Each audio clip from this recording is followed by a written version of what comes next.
All right, everybody out there. Thanks for tuning in. We are just getting underway with the match play portion.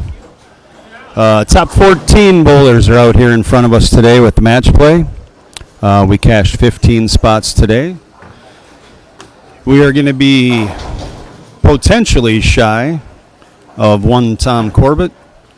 I would like to give, right off the top of the broadcast, my condolences to John and Chris Holmes, the passing of their father. And today the celebration of life is up at the, I think it's the Brook Hall up there right next to the bowling center. Anyways, that's from like 1 to 4 today.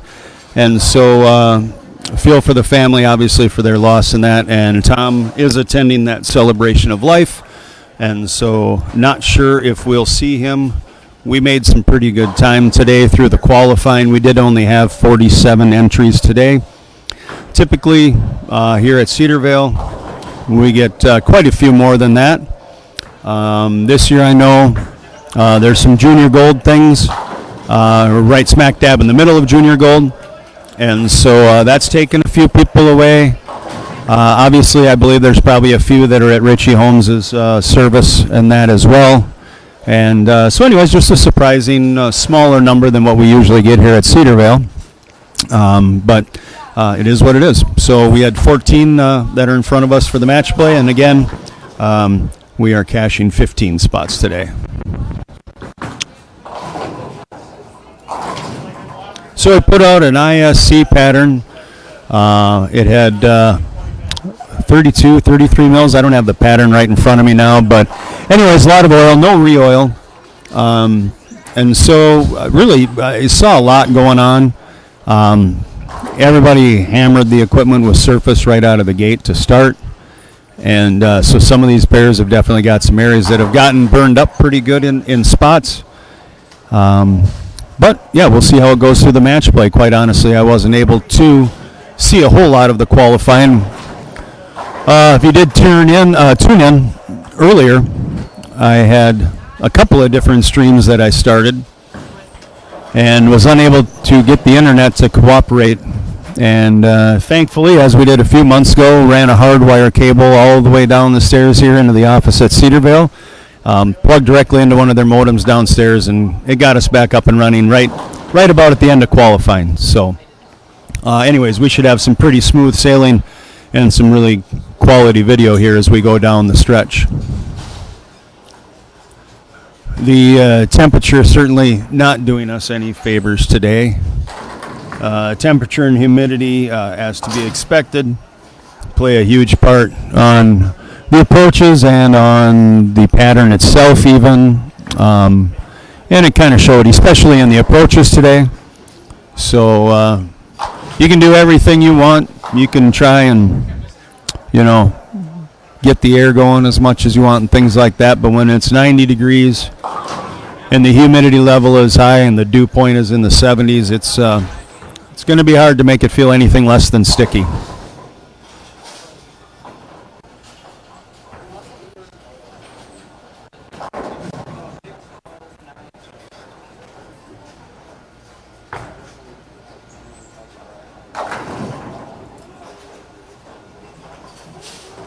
All right, so the way things shook out for qualifying, Josh Kennedy was your qualifying leader at plus 98. He was followed up by Brady Stearns at 94 and Briley Howe at 31. Those three were the only three that were able to find a way to be plus on the day. Then we had Will Matafee, minus 27. Dakota France, who we saw just a few minutes ago in the match on 3 and 4 there at minus 28. Pat Hovda, who's in front of us right now, he was 6th at minus 39. William Jones, minus 55. Thomas Cleveland, Hovda's opponent here in front of us, minus 58. Aaron Pawelk and Lucas Hersrud, both at minus 71. Brady Gustafson at 74. Nick Solar bowling his very first CBA ever. He came and made the trip down from, I believe it was Grand Forks, if I heard. Just decided to take a long early morning drive and come down and give it a shot, and it paid off. He is your 12th qualifier at minus 80. So congratulations on his first CBA first cut. That's always cool. Then Zach Mitchell, 13th at minus 92. And then Mike Week rounding out the top 14 at minus 114. We did cash 15, like I said. Alex Cook cashing for his first time in a CBA tournament. Came in at 15.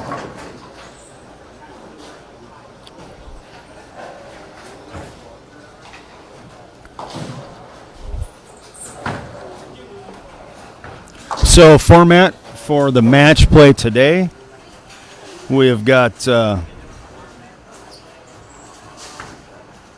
I got interrupted. We are doing the luck of the draw format, 6 games. And so out of these 14 opponents, it's basically following a USBC league schedule. They random draw their sheets, and then they have a random 6 opponents that they are going to be bowling against throughout the match play. There are the 30 bonus pins that are up for grab. And everything that I just got done telling you about the scores doesn't really matter, because today's format, qualifying pinfall drops. And so everybody is back to 0 and all square. So in essence, for these 14, this is back to game 1. I got to take care of a few admin things here quick. Just wanted to jump in quick, let everybody know kind of where we were standing and what the format was, things like that. I will have time to be on and off the mic throughout the whole match play format, though, and I will be on for the whole Stepladder.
We got the ticker going across the bottom and just got all the scores entered there. So everyone can kind of see what everybody had there through game one. We will be posting some scores online probably after game 3 and then after the 6 games. And that will show you the bonus and the breakdown. So some of these scores that are coming across the ticker will include the 30 bonus that they get for winning the match. Real quickly as I look, the high scratch game would go to Thomas Cleveland at 216, and then he did have the 30 bonus. So basically your top 6 scores there, so all the way through Matafee all include a 30 bonus for a win. So we've got after 1 Cleveland, Solar, Week, Hersrud, and Gustafson all inside the number to make it to the top 5 Stepladder.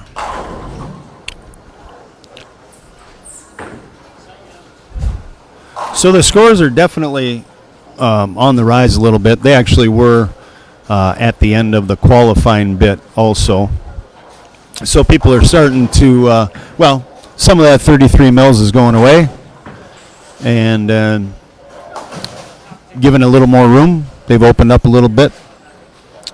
People are starting to get a little more comfortable, especially if you've made it this far and you've got 8 or 9 games under your belt. You're loose and comfortable with where you're at. So we have Kennedy and Jones in front of us here right now. Pretty tight match too.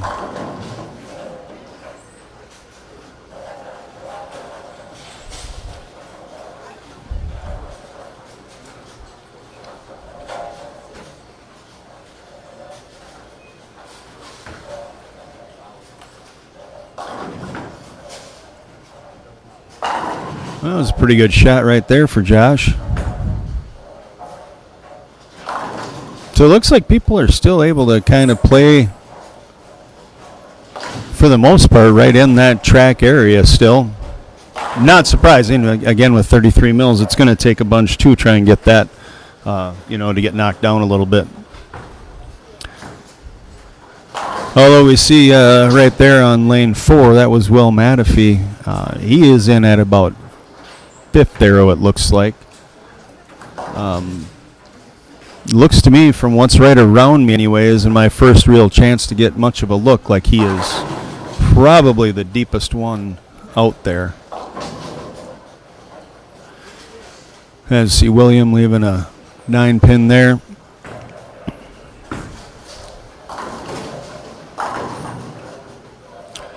Nice easy spare here, or should be, and he'll be trailing by 4.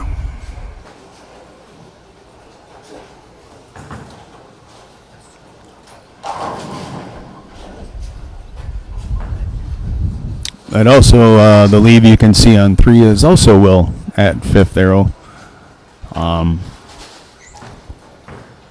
So I'm not sure if that's necessarily where to be, although he did win his first match. He did only have 184 though, and again the pace is a little bit higher.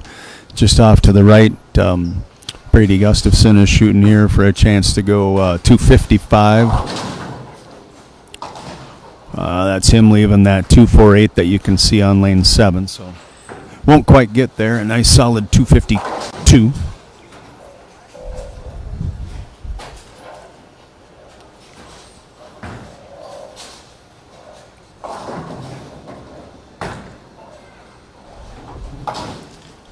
So right now, really with, the qualifying being dropped, everybody's starting over. The adage that you can't win it in the first game, but you sure can lose it is kind of true. You just don't want to do anything that's going to put you way out of contention right away.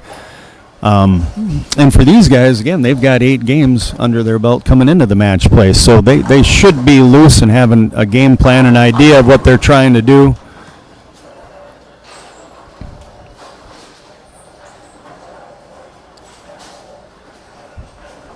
It looks like we could see Dakota France finish up, so possible 214 for him.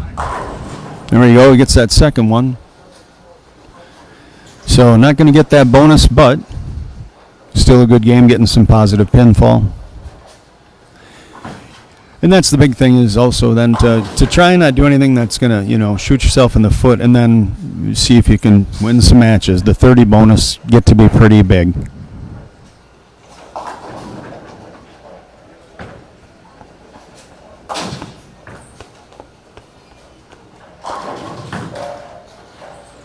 Can he finish it off? Oh!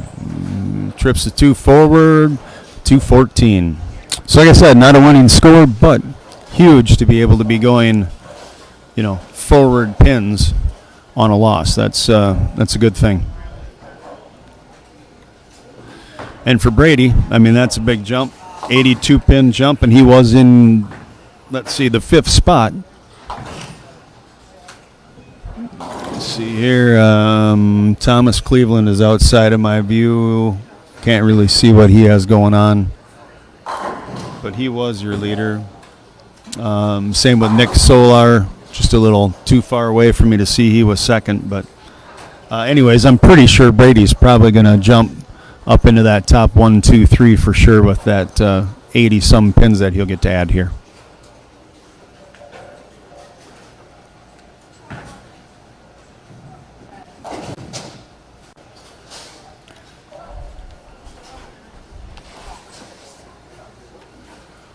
It looks like we might have Lucas Hersrud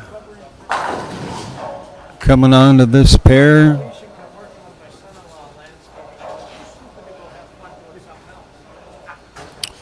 So on the qualifying section, we did actually have one bonus senior casher today. That ended up being Chad Nelson. He came in at minus 121. And then we had 2 bonus female cashers. We had Brooke Salzman and Kayla Pashina both cashing in the bonus female spot. Double for William there. Well, that's a pretty big double because he was down by 4. That's going to force Josh to have to double here at some point as well. Again, the 30 bonus, it's pretty huge. Getting above 200 is good. You want positive pins on your own. But sometimes 180, 190 is a win, and that's a 220 when you get those bonus tacked on. So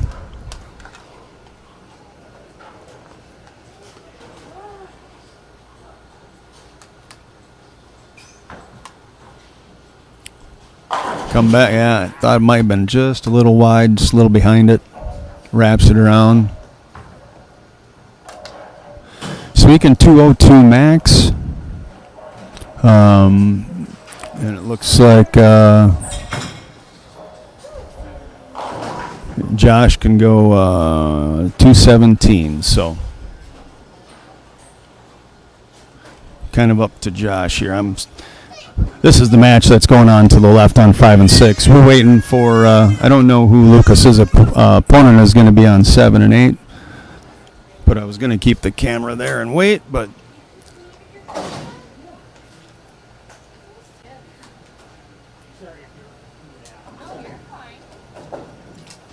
we'll move back until we see who it is.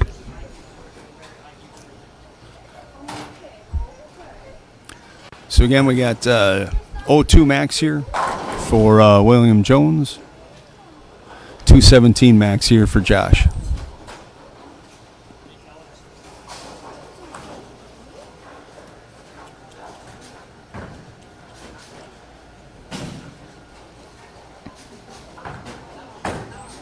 Pretty good shot there. Oh, yeah. Very flush. So that's that double hit he needed just to ensure that he could. Now he just needs to stay out of trouble.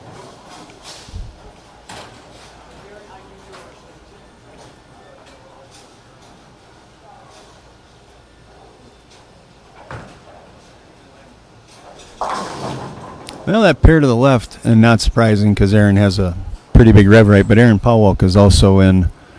He's probably in that 4th arrow range, not quite as deep as Will is, but those two definitely are the deepest that I've seen so far. Everyone else kind of like Josh here, right around, 12. Great shot. 12, 13 at the arrows, maybe out to about 4 or 5-ish. That's kind of what seems to have developed for the majority.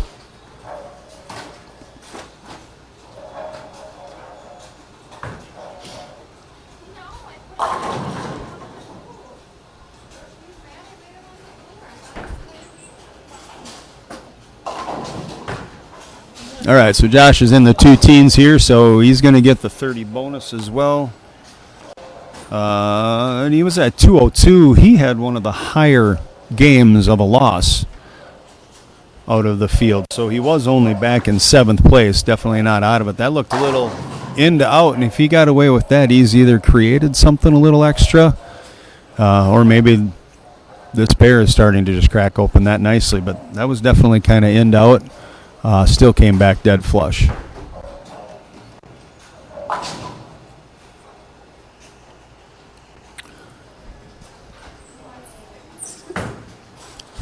So 2-teen, he'll be 240 with bonus. So he'll be 440-ish plus 40-something after 2 here. That'll definitely move him up a little bit. Again, it's scrolling across the screen. Great finish. So 247 with bonus is what he'll have. 217 plus the 30 for the win. What you see across the screen, I didn't have time to type out what the bonuses were and everything like that in it. So we'll post some scores on Facebook after the 3rd game, and you can see how the bonuses shake out. But keep in mind, as you see the scores scroll across, some of that is a combination of their actual score and then the 30 bonus.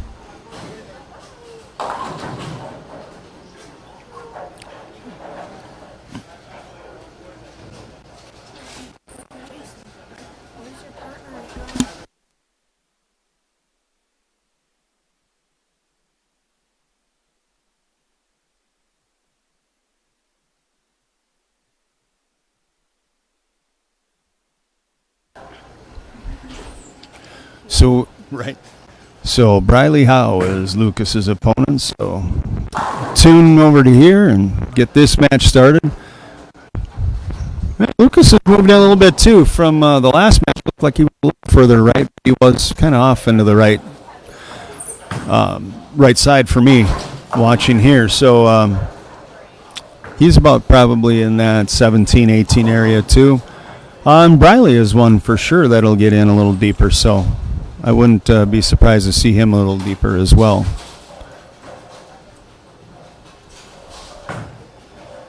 Yeah, and he's even got a little bit of loft to the ball as well. Get it through the fronts a little cleaner.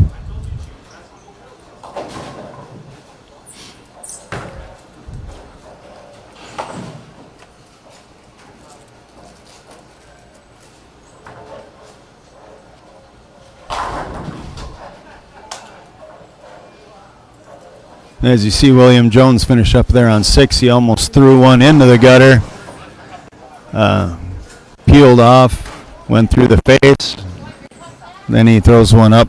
First arrow and it holds. Goes in and leaves a pretty solid flush 8-pin, but just shows you when we saw his first shot how much he actually did miss right on that one.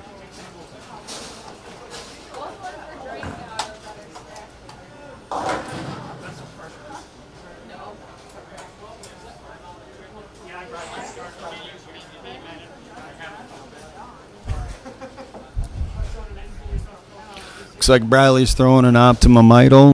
Looks like it's even got a little bit of shine to it. I don't know if that's lane shine. Oh, yeah, he's 22 at the arrows and some loft. I don't know if that's lane shined or if he had a little shine to it, but that one doesn't look so smooth.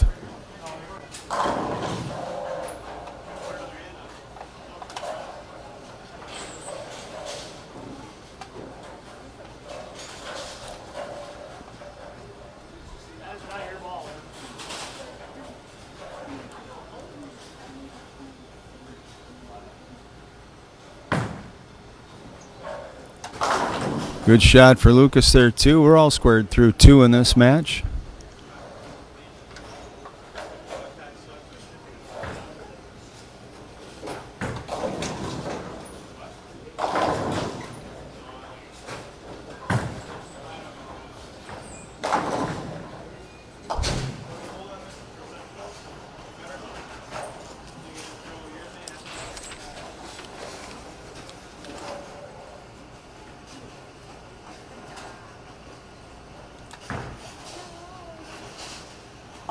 So Lucas qualified 10th at minus 71.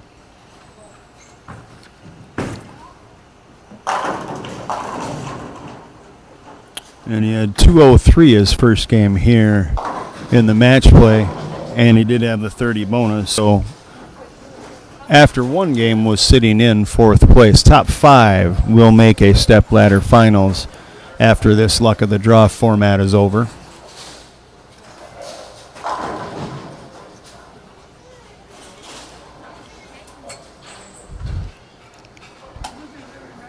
All right, Briley to stay even.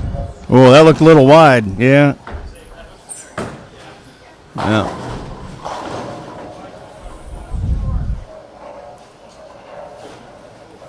$210, that'll be costly. And we'll be off this pair by the time this match is over. So at some point, he's going to definitely need to find a way to have some help from Lucas. If Lucas's look seems to stay the way it is right now, Briley might already be in trouble.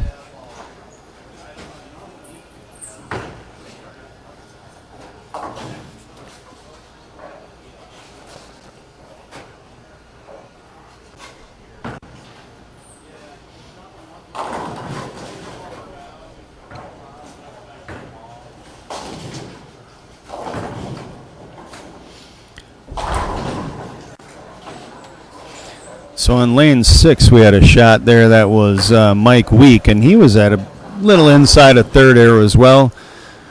Camera just switched, so we missed Briley, but Briley struck there on the left lane. So, but he is down as Lucas hasn't missed yet. We'll check back in on that later. But yeah, anyways, Mike Week had moved in too, it looked like. So maybe the migration has begun.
All right, sorry, I had to fix the ticker there.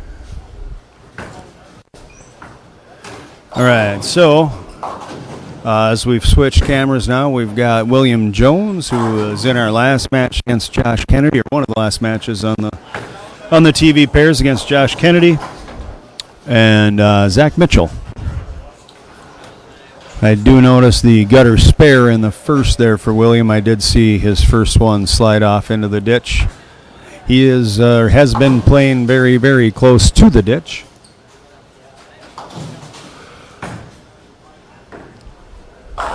And that is the risk that you face. Oh, good cover, too.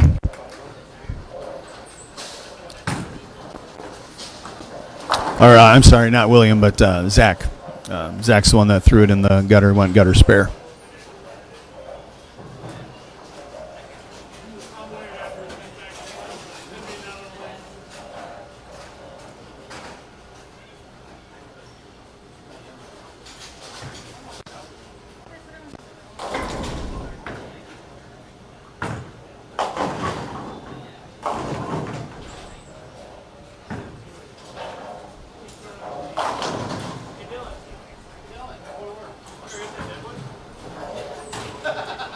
Pretty good shot there. Good job, William.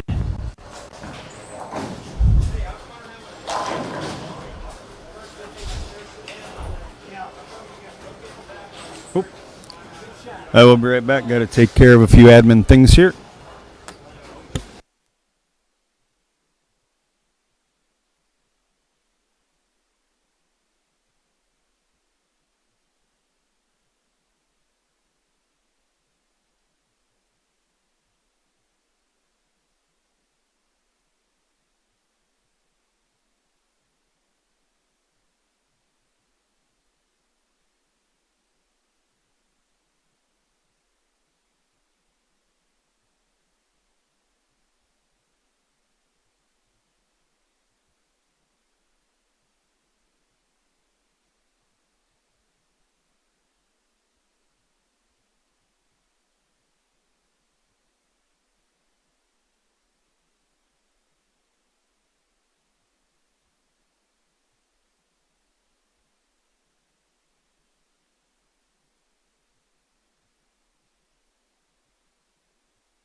All right.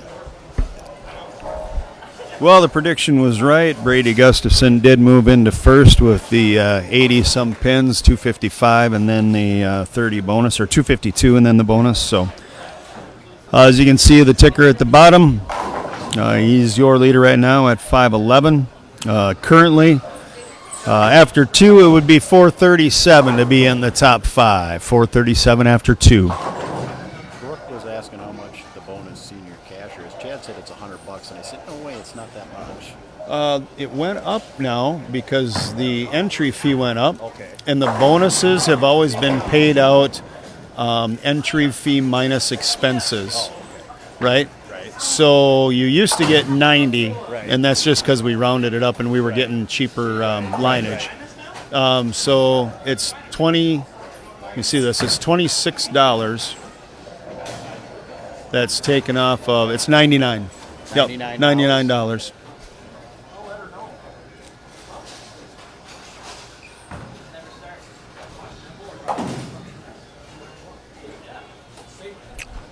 Okay. No, that's not plus. That's just a total score. So not plus 437. That would just be 437, i.e. plus 37 after 2.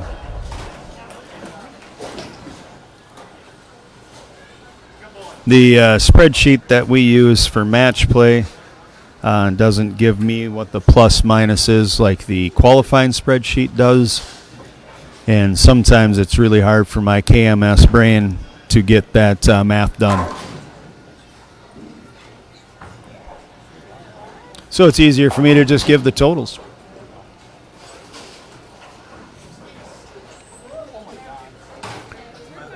All right, so the match we were watching. I was just told to bring it. Okay, thank you.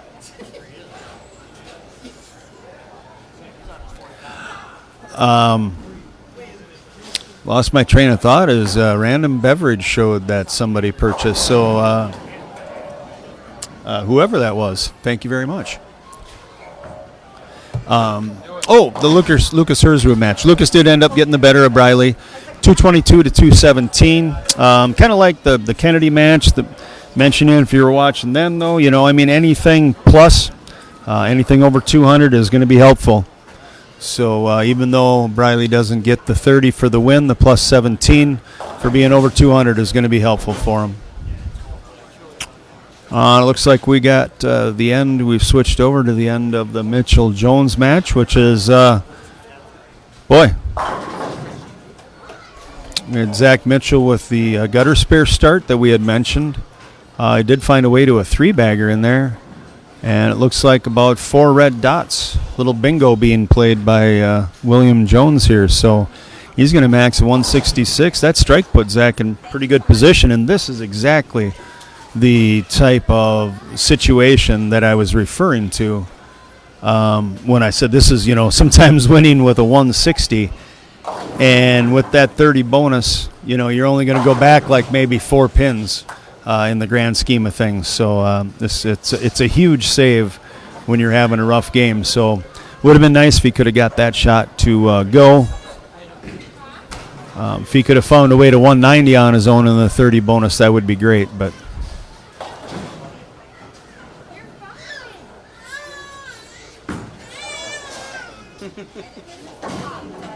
well, just enough to throw a 12th shot.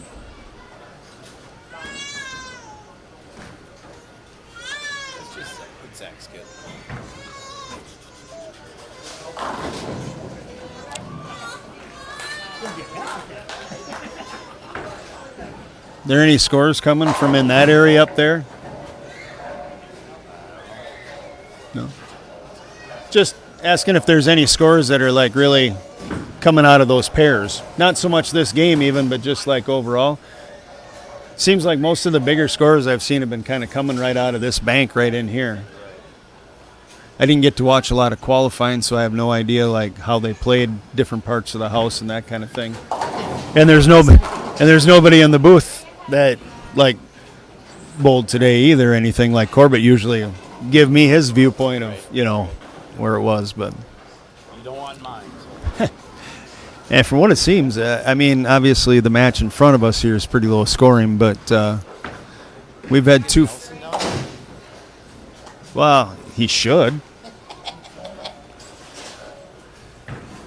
But you got, we had 250 on 7 and 8 that first match by Brady. We had two. Was it two? Or no, that was match 2 that he had 250. And then we had the what was the biggest first match there? That was the 210. Yeah, the Thomas Cleveland 216. That came on 5 and 6 here as well.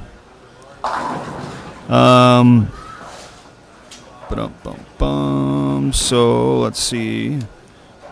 Yeah, Brady Stearns made a jump into the top 5 after game 2 with a 247.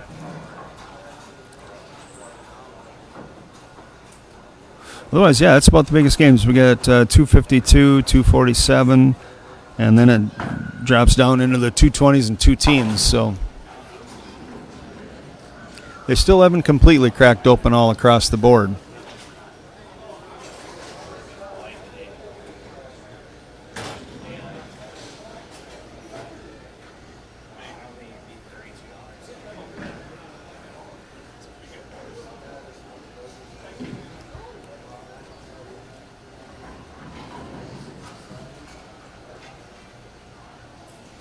Sorry about that. Get her switched over to a pair that at least we can watch a final few shots on.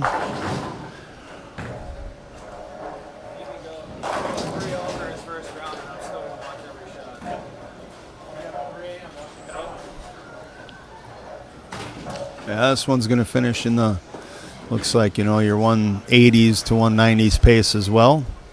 We got Mike Week. He was the number. -1. Trying to remember off the top of my head here. I got sheets. 114. -114, making it in. And then he's got Arron Pawelk.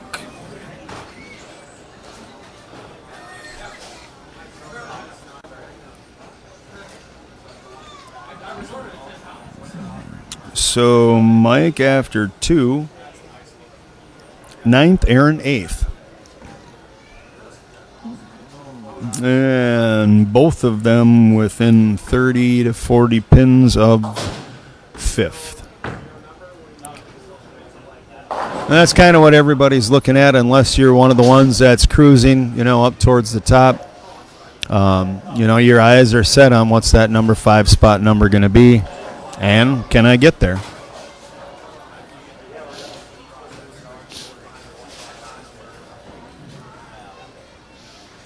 Looks like coming up in this next match, or bunch of matches, we'll have a chance to see Nick Solar. As Nick mentioned before, bowled his first CBA today, coming all the way up from the Grand Forks area. Made a long drive down. And bowled his first CBA and made it worth his while. Made the cut. Always cool to see happen. So he'll be on 7 and 8. That's actually his ball just going down right there on 7.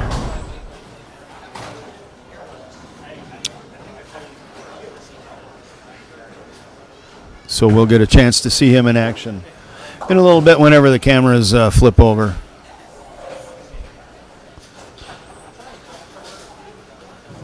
Oh, it's a big spare here for Arron. The 30 bonus are going to be big for either one of them, but this is choppable. No problem. Gets both. Well, 6 or better would be good.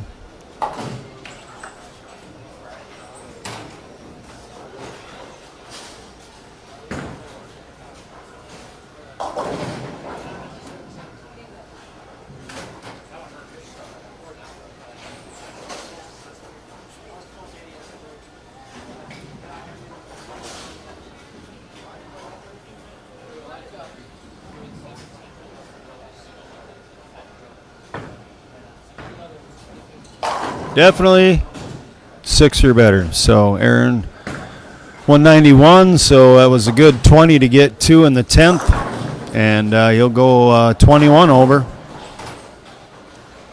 for that game with the 30 bonus. All right, I got to go gather some scores. I'll be back in a little bit, update the ticker, and we'll do a little more chatting.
Everything posted after game 3 online, so if you want to check in, see how the actual scores with the bonus are,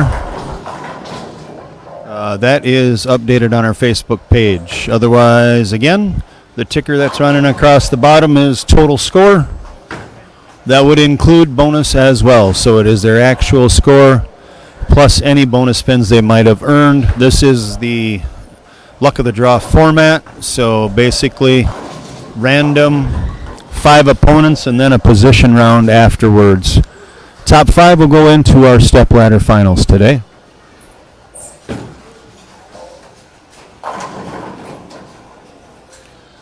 Gustafson was able to stay in first. That 250 that he had game 2 is what kind of catapulted him into the lead here in the match play. And then he had 214 last game, which is a very serviceable game today. 3 wins on the day. That's what it takes. Mentioned it a couple times already. It's all about trying to get to par 200 if you can, and a little bit more, especially if you're going to lose.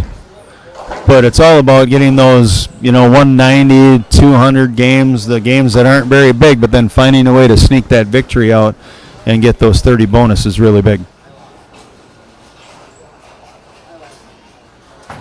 Brady Stearns going along in very Brady Stearns-like fashion. Nothing flashy out of the gate, just getting speed under him, although it wasn't the first game of the day, obviously. They've been bowling qualifying, but you got that big break in between the qualifying and the match play, and everything just starts over, so it is kind of all fresh and new and getting loose again a little bit. But then after that, 247, 224 with a pair of wins. So he's in second at 721, and they are the only 2 that have reached that plus 100 stage at this point. We are just getting about most of the way through game 4 here, so we'll run and grab scores, and I should have the ticker updated after 5 minutes or so of them all wrapping up across the board. But I had mentioned it kind of going into this. We get our first look at Nick Solar here, and he's going to get a victory here. He's already wrapped that up.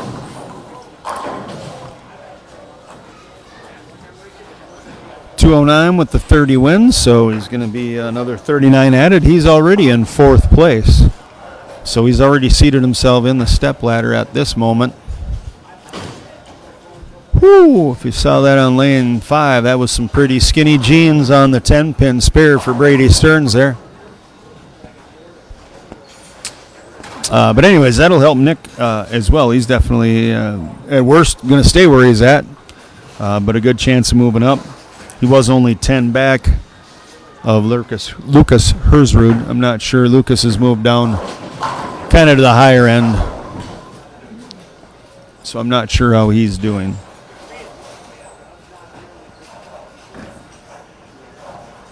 It is shaping up to have some drama. We still have to see what actually happens this game,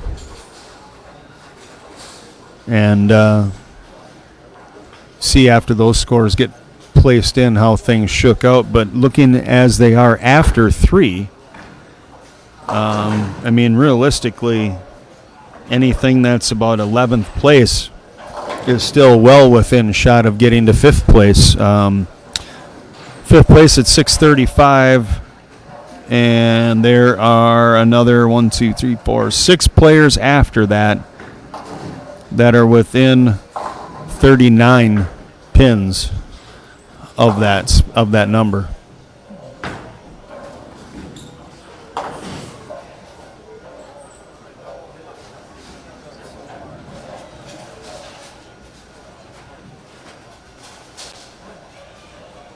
I just switched it over here.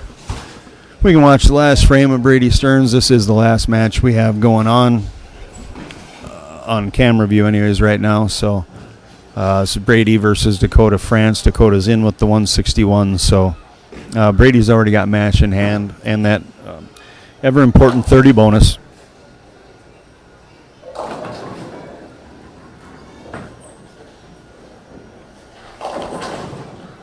Good carry there.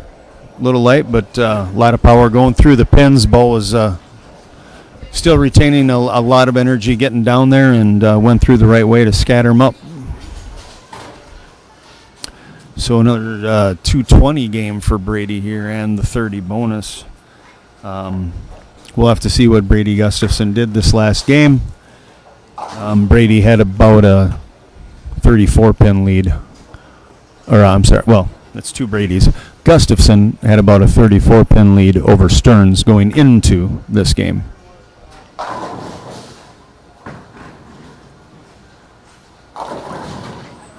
Another one looked a lot like the first one.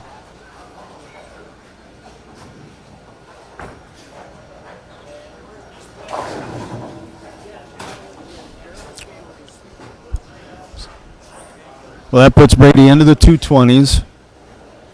So again, with the bonus, he's going to be getting 50-some. He went searching for a new ball, going to look for a different look here.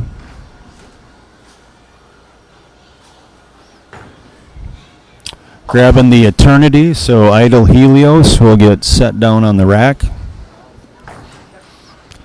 Most often that ball doesn't even find its way to the rack, so anyways, we'll see what this does for Brady. Oh, that was sublime. Sorry, that looked like Eternity right away. I could see the purple in it, but yeah, that was a sublime, and that did look sublime. 226 in the 30 with the bonus, so he's going up 56. Again, we'll see what Brady Gustafson did in this match, but there's a good chance that catapulted Brady Stearns into the lead as we will head into Game 5. All matches on the cameras are done at the moment, so I'm going to go collect some scores, mute the mic. Be back in probably about 10 minutes here, and we'll get action from the second half of Game 5 as it's going, and the results after 4.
All right, ticker is updated across the bottom there, and I believe the crack staff here is posting also on Facebook.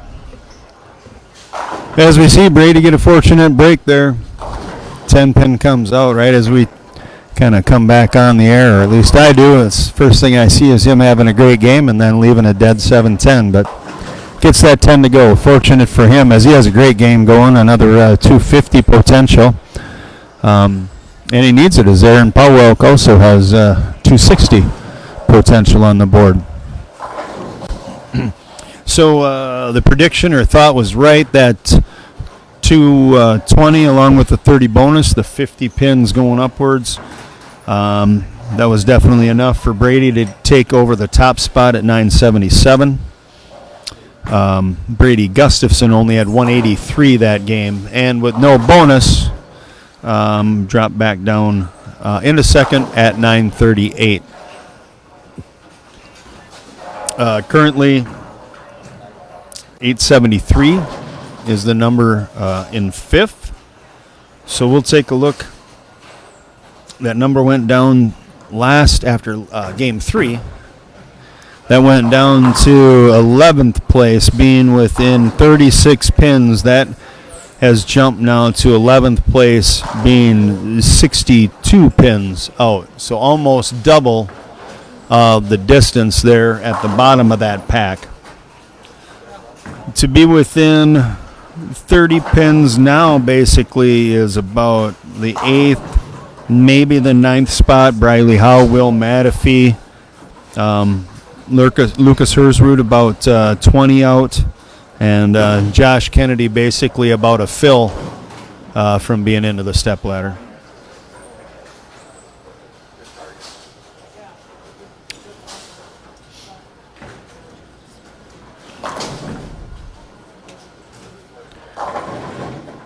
All right, so Brady ended up making that 10 pin, and then he strikes in the 8th.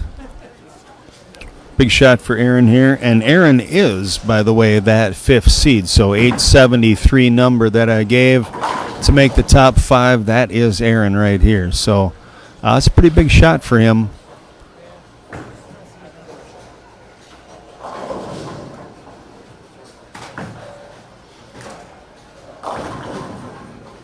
Uh, 2-8.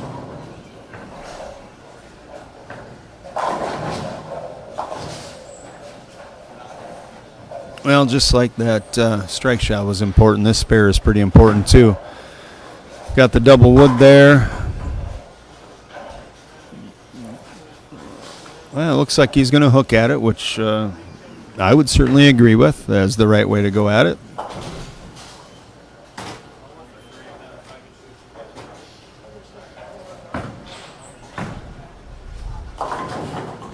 Oh. Only gets the one. All right. So he's going to be 235 max now. Brady has still got 259. Or I'm sorry. He's going to be 235. Brady's got 259 still possible.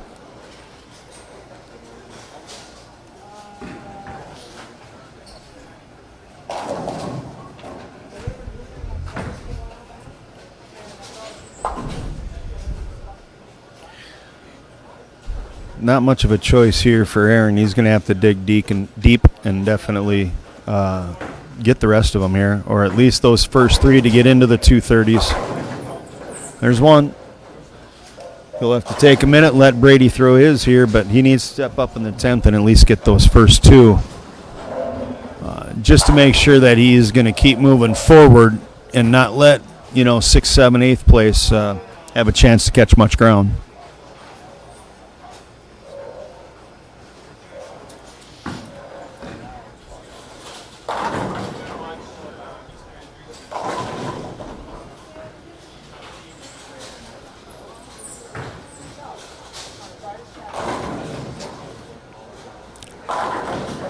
Oh, slaps that 9 pin out. Good move after almost leaving that 7-10 on that right lane last time.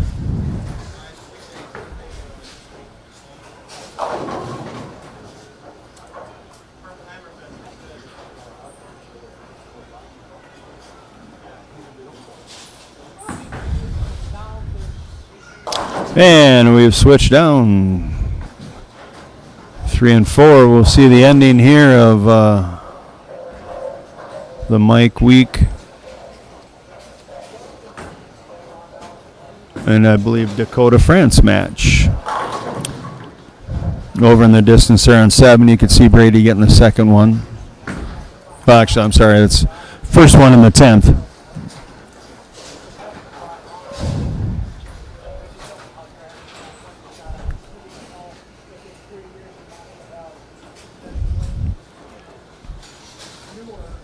Well, Dakota's already got this match in hand. He'll get the 30 bonus. This was a match of 11 versus 12th place. They're on 3 and 4. So, again, after last game, that was, that was still in a fight. It was only 30 pins out of 5th place, so still a peak at the ladder. Now again, that gap has turned to 70, and then you've got 190. So he'll get the win, he'll get the 20 bonus, but not going to pick up any ground.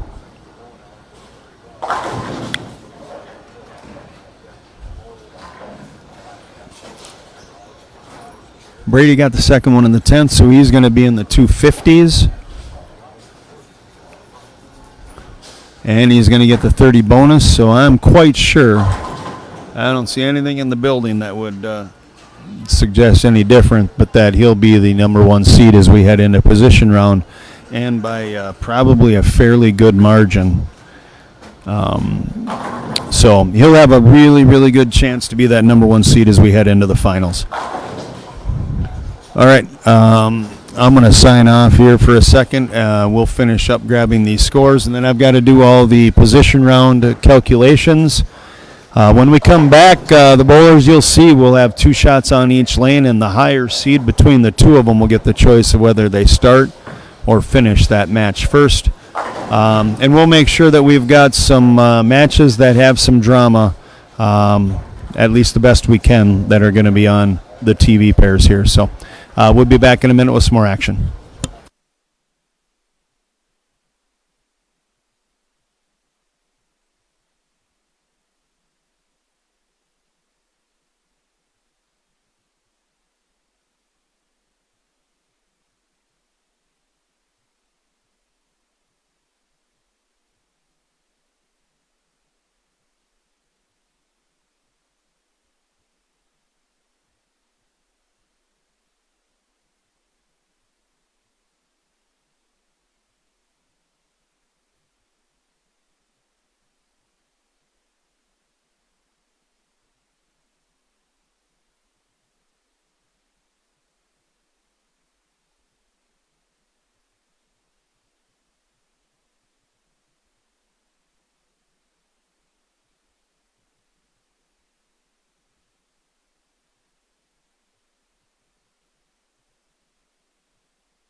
All right, we got everybody all sorted out.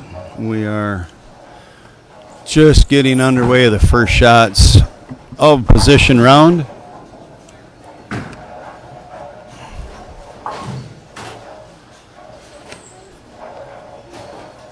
So the higher seed gets the choice, starting or finishing the match first.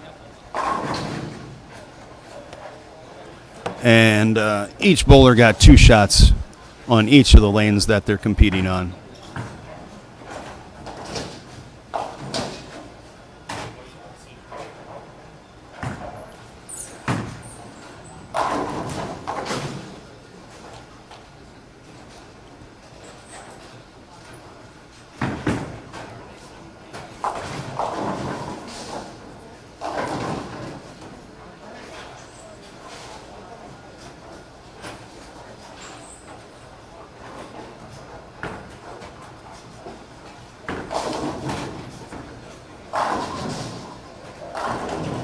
Okay, I just got everything pulled up on Facebook here too, so I'm back up with everything. So we have got, as we had thought, that 259 with a 30 bonus put Brady Stearns, or kept Brady Stearns in first. I guess I didn't realize, like I said, I couldn't see Brady Gustafson, but that he was shooting 258 himself. And so the gap, not as big. Brady Gustafson already was second to Stearns by about 40, and so by only losing by 2, that number is exactly 40. So my belief is that barring anything really, really funny, those two are pretty solid in the stepladder. Third, we have Thomas Cleveland at 1151. And fourth, we have Josh Kennedy at 1146. So those guys are on 7 and 8 right now. So we'll check in on them throughout this match. Nick Solar, again, his first CBA. He's at 1124 and in 5th place.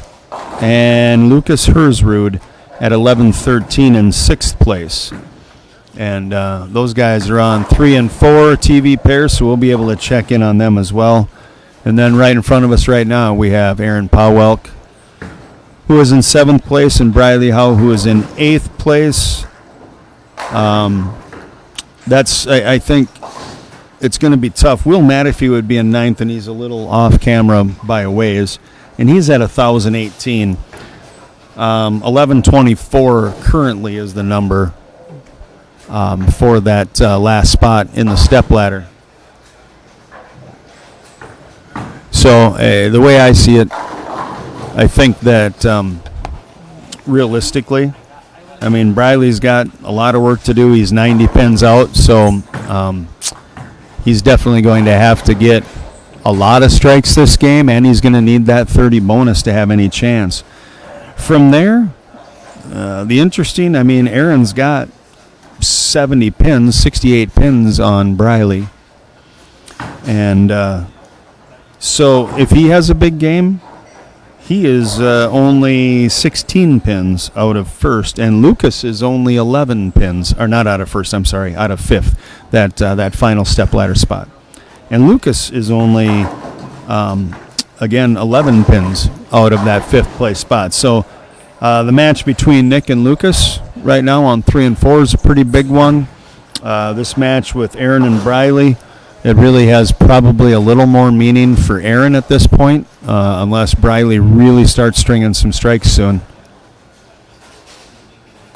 And I think a lot of the rest of the matches, they're just kind of jockeying for position a bunch.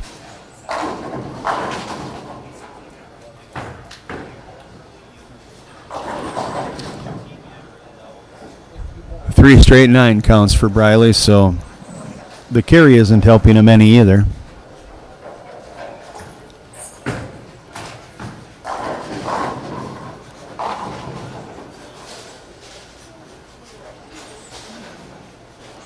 All right, popped us over here to the Cleveland match. So this is Cleveland Kennedy again, 1151 and 1146. Thomas has got a 5-pin lead. You know, here in the position round, a lot of these guys, they're right next to each other. There's only a handful of pins that are separating them. The 30 bonus is still at play. And so many times it just boils down to them just flip-flopping positions. They were in third, now they're in fourth. Or they were in fourth, now they're in third.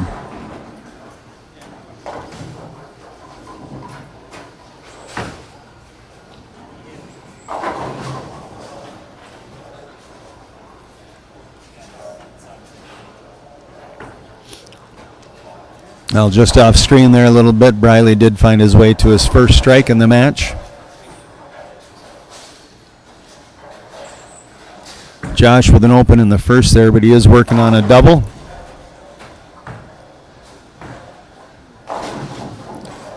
And the streak ends.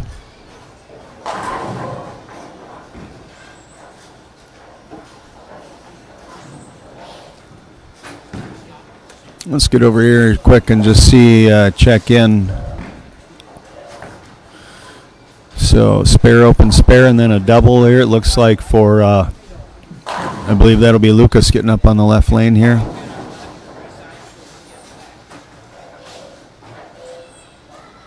Yep.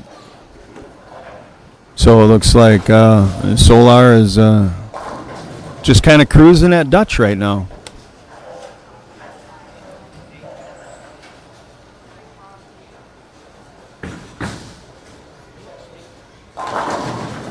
Ooh. Pretty solid shot, ends that three-bagger attempt.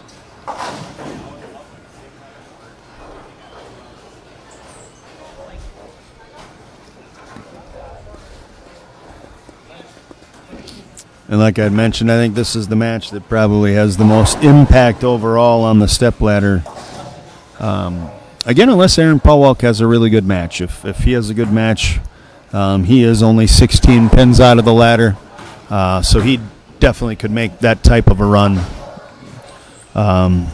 You know, it's possible just a little 220 game with a win is enough to get him in. Really kind of depends on what goes on in this match here in front of us. And it really depends on a lot. If Nick can start striking here, if he can put some together, that looked in, yeah.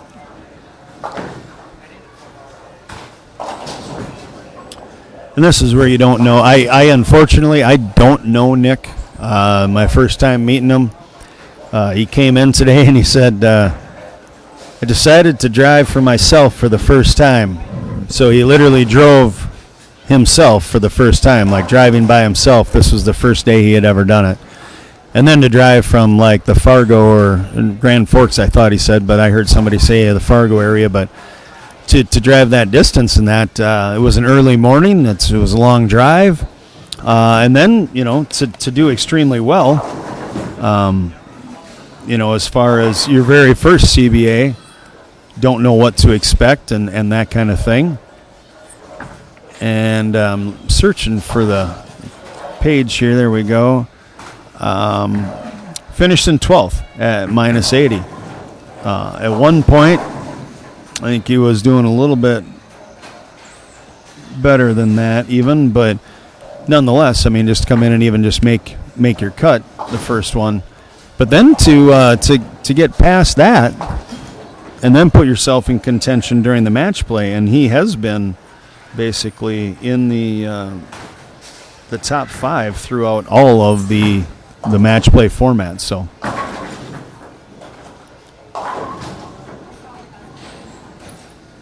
fortunately, he picked up the first spare, and as I was looking through the sheets, I didn't see the split that he left, but that's 7-2.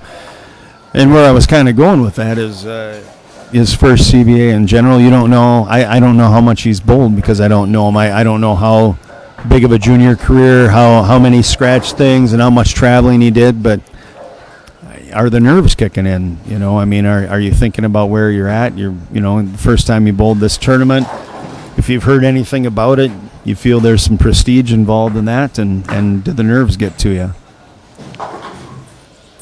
And good spare for Lucas.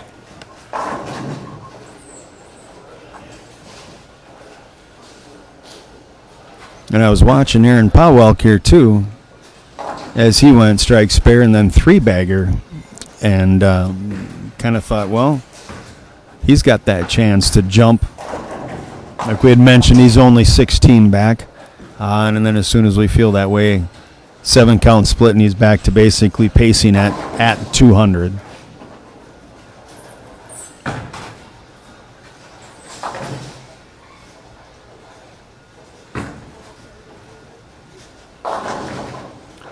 Lucas going Brooklyn there. Fortunate to just leave the 6 pin.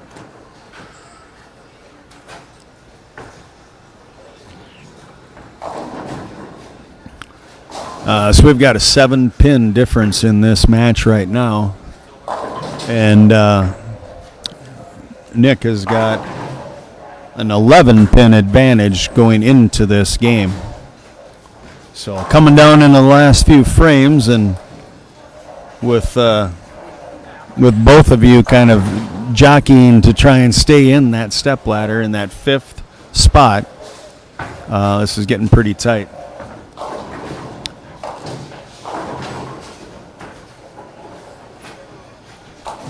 As you can see, that was Nick leaving that 9 count.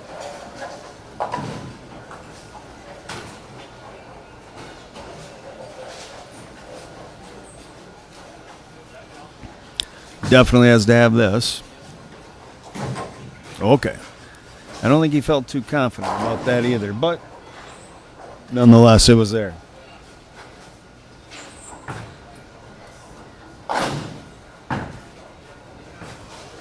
Oh, good to know. Yeah, somebody chimed in. Thank you, Heather.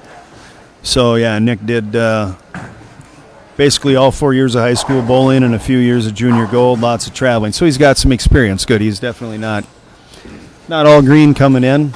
New environment, though, too, so I'm sure there are a few nerves kicking in a little bit being in this position with a whole group of people that you're not used to or don't know at all. Oh, bad break on the spare attempt there.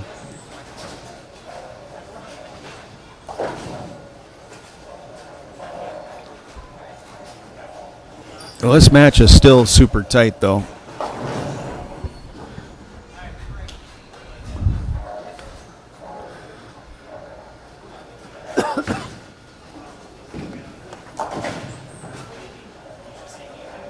Oh, and originally from Bodette, Minnesota, too, so nice.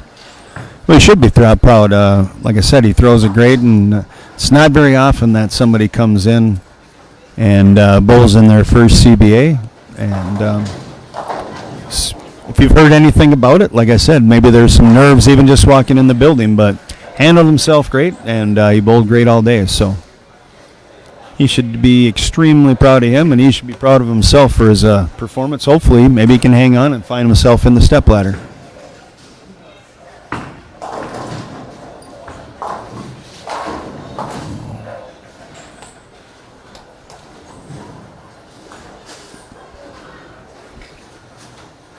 I'm just going to pop right over here. Let's see where we're at here. Okay, so after that open, Arron did come back with another double. At this point, we can definitely take Briley out of the picture. It was going to be hard for him to make it anyways, but so Arron 16 back. Well, this is going to get to be tight here at the end.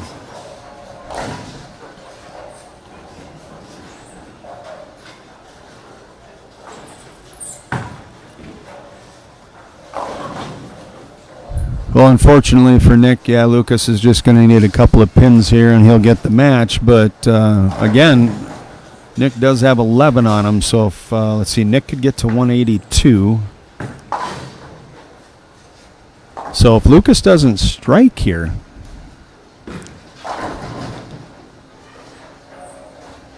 Oh, never mind. I didn't have the bonus. I was just thinking like a straight step ladder. No, with the bonus, Lucas will jump in.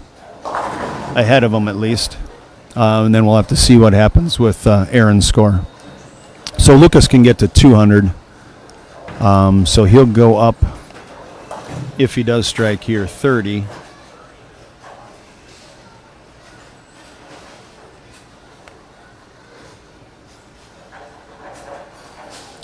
And Lucas only had Arron by 3. So with Nick dropping out of the top 5,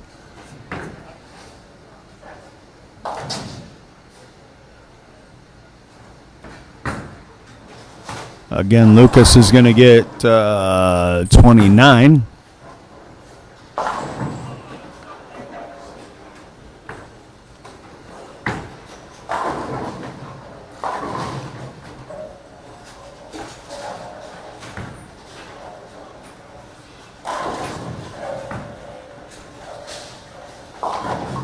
Well, and Arron, that spare might be a little costly that he left there, because he can get to 224, 30 be 54. No, that's still going to be enough. He still could get there. So, yeah, it's all going to be dependent upon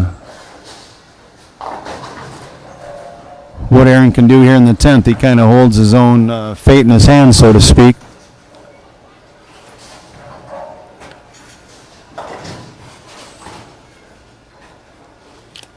Everything that I'm kind of going off of, too, is just not knowing what's going on in some of the other matches. But the matches below it, I think, were a little too far out of range for people to try to make that ground up. And the matches above them, I just don't think there's enough that can happen that's going to make an impact. So I kind of think this is where we're standing. We're going to see whether it's Arron or Lucas that make their way into the stepladder. I think the other 4 hold place.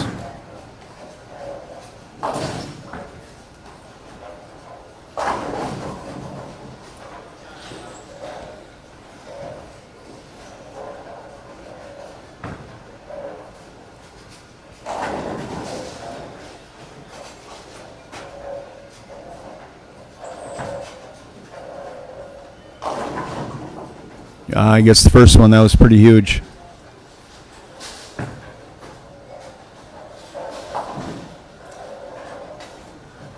Yeah, that's going to be enough to put him ahead of Lucas already.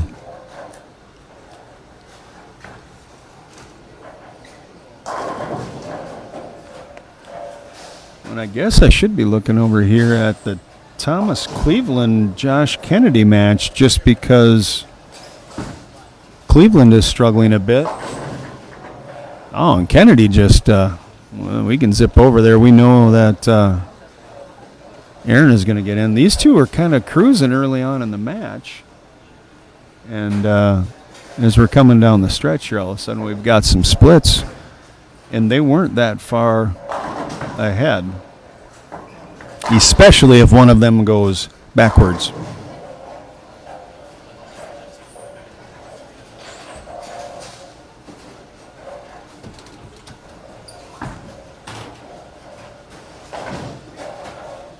All right, what does that give Josh here? So we've got 163, so 193 max. Thomas can max at 203.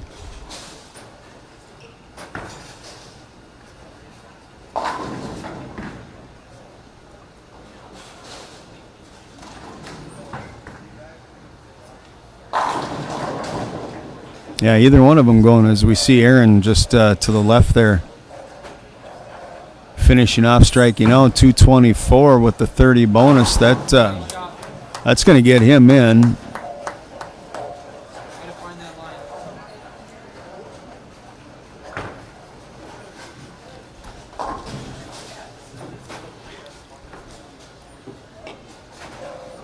It's really going to depend upon here what Josh Kennedy can finish with, and then what Thomas does as well.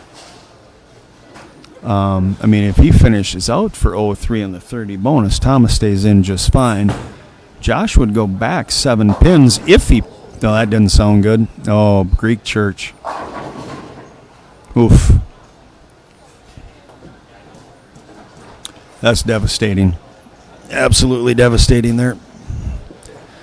So that opens the door for potentially... And... I'm doing this all in my head. Of course, the computer will tell us soon, but I think potentially that would put Lucas and Arron both into the stepladder, and we'll end up taking Thomas out.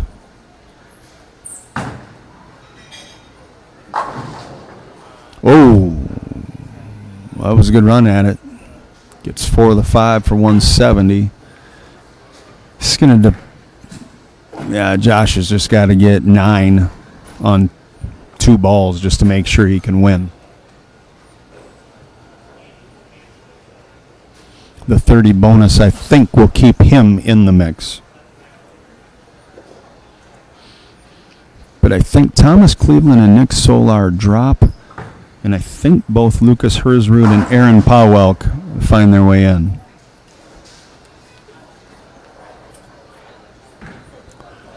That was enough for Josh. So he's going to get the match. He'll get the 30 bonus. All right, I'm going to leave the camera here. I'm going to run to the check-in desk and that so we can start getting ready to get the match play underway and get these scores entered. But hang with us. We'll have the stepladder matches coming soon, and then obviously the results of how this all played out.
All right. We are all underway here. First match of the Stepladder. So as I had figured, Thomas Cleveland did fall out, and Nick Solar did fall out. So Aaron Pawelk actually with the 224 jumped up into the third spot. So as it shook out, Brady Stearns retained the number 1 seed, so he is your number 1 seed in the Stepladder. Number 2 seed, Brady Gustafson, only 5 pins behind him, so he definitely gave a run there. Honestly, that might have been Brady, or might be Brady Gustafson's first Stepladder appearance. And then Aaron Pawelk made it into third. That is his first Stepladder appearance coming up, his first time making it, so that's cool. And then we have our first match here, Josh Kennedy, and then Lucas Hersrud. That is seriously the 6th time that I've said that. Lucas Hersrud did bump up into that 5th spot. And that's where we are, underway with the Kennedy-Hersrud match.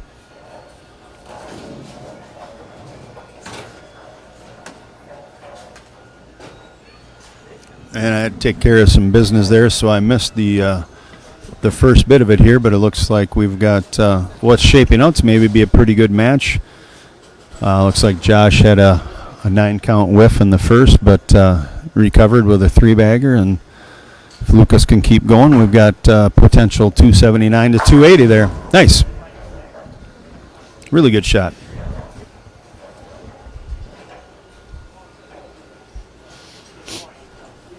I think it was just last month that Lucas made his first CBA, or bowled his first CBA, and then also made his first Stepladder appearance. So very cool to see some new faces make the Stepladder, and it's always cool to see some youth doing well.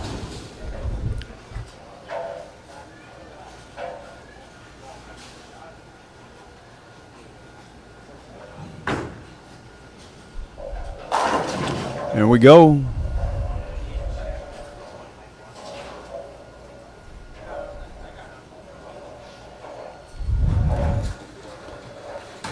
It's pretty easy when you put it right there time and time again.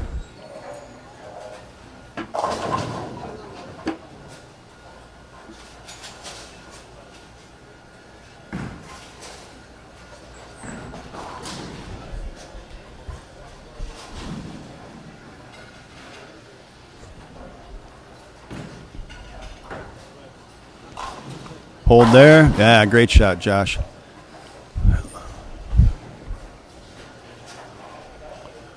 So it does appear, though, that the spear shooting woes, so to speak, that Josh has kind of had as of late are still there with that single pin miss in the first frame.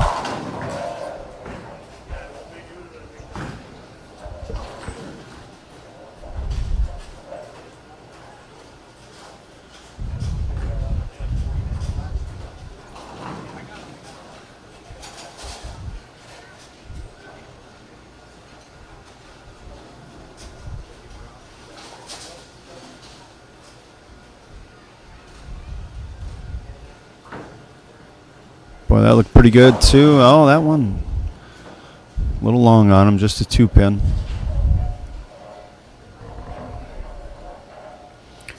Josh has definitely become a lot more, let's say, deliberate on the lanes. Used to be quite a bit faster.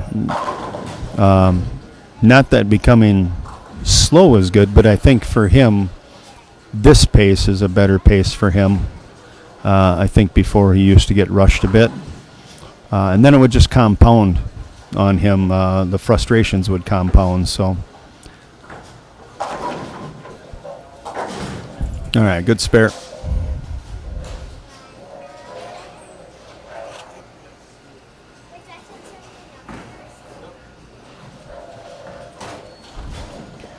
Well, at this point, Lucas is kind of in control of his own destiny here.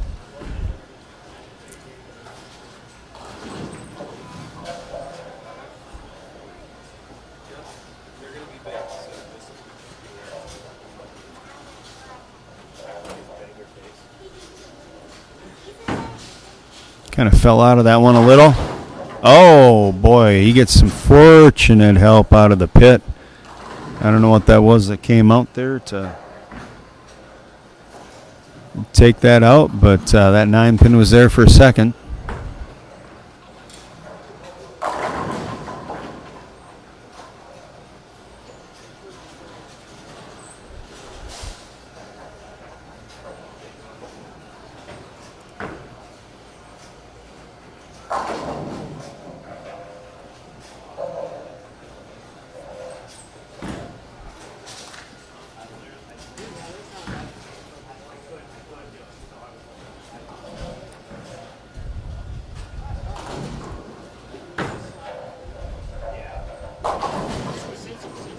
Oh, he's in his way. Oh, 4-6.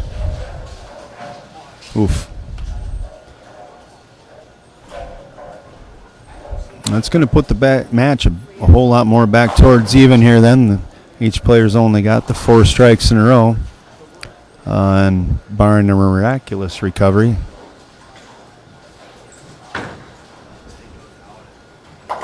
Nope. 156 in the 7th.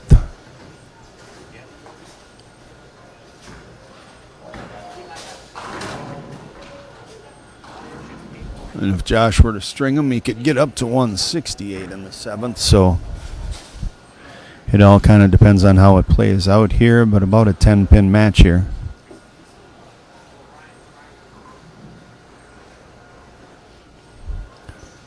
Yeah, Corby, would be much better circumstances if you were here helping, that's for sure.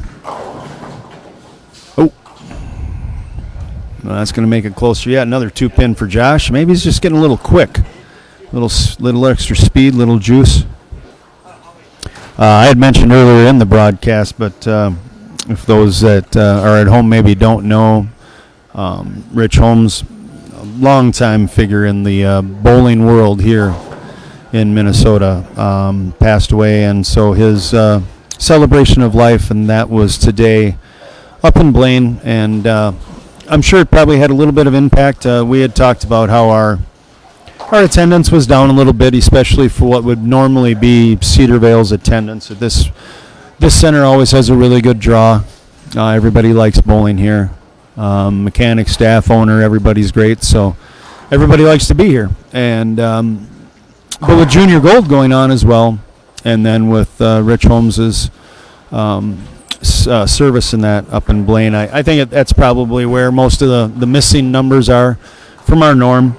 Hope everything went well up there, and yeah, condolences to Johnny and Chris and their sister.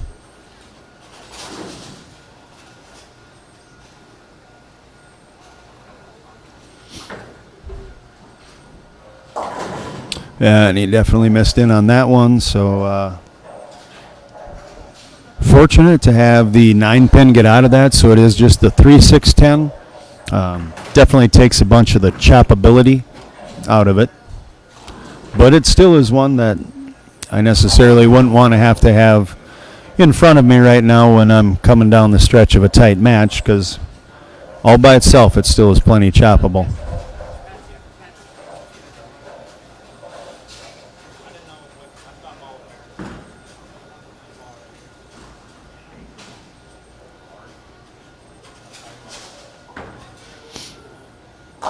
All right, good spare, Josh. I'm sure for him too, he's plenty happy to have that one out of the way again. He's had some spare woes as of late. Feels good to get a tough one under your belt when it's a tight match.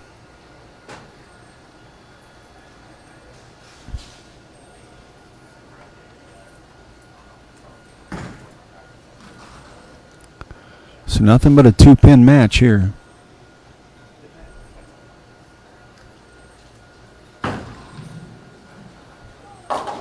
Oof.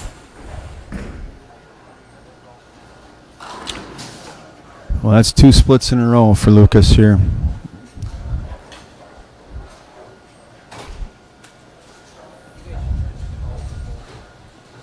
Definitely looked to be on kind of cruise control through the first 5-6 frames.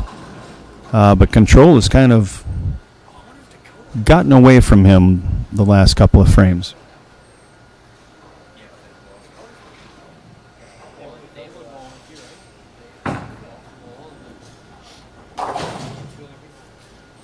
All right, important to get the 3 on that. So, advantage back into the other court.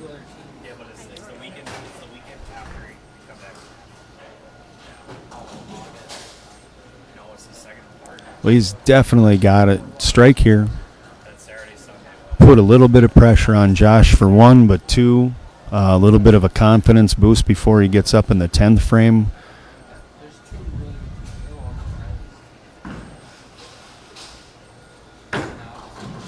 That looked like a better shot. Yeah. He's shaking his head. I don't think he thinks it was that great, but direction was really good with it. And even though he had a little bit of footing issue, that was a very common theme today. So that wasn't him. And like I said, he kept it on direction long enough, and it's about 90% of the game. So. He might not have liked it, but he needed it.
Oh, Josh kind of needed that one. And that's, was that 2 pin? Oh, it's 4, but a light 4. So that's basically 3 out of the last 4. 4 out of the last 5 frames that I think he's just been a little firm, a little quick with it.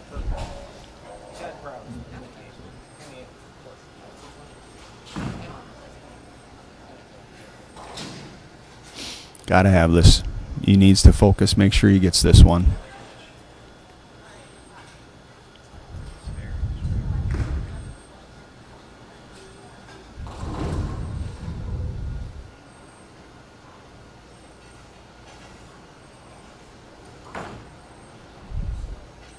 All right, good spare, Josh.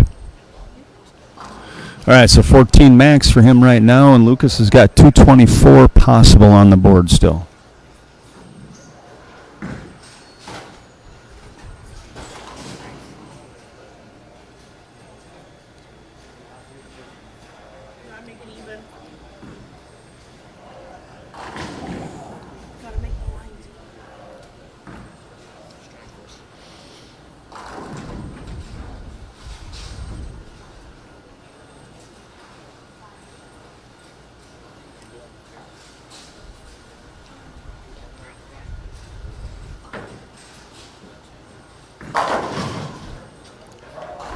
All right, 213. Yes, we do. Yep.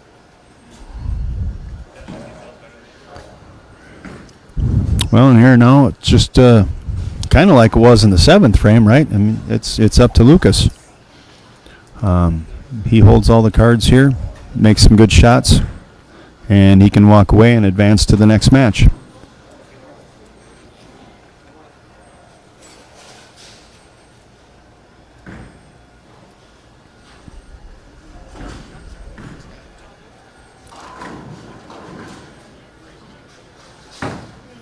Wide. Oh! I feel pretty strongly that was at least 2-3 boards right of target. Earlier in the broadcast, though, man, I wish I could remember who it was, but we watched somebody send one out to the gutter, and it did peel back for him. So there is some extra friction out there, even though it doesn't really show it on this pattern. But it is available out there if you do make a mistake. And fortunate for Lucas there, well, he kind of made it just right.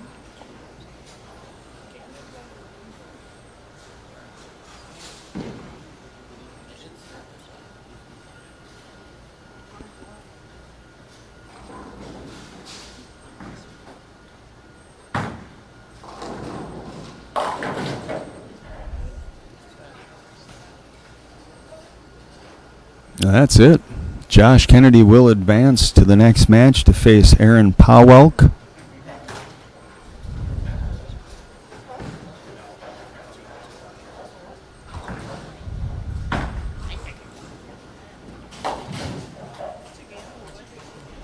Close game.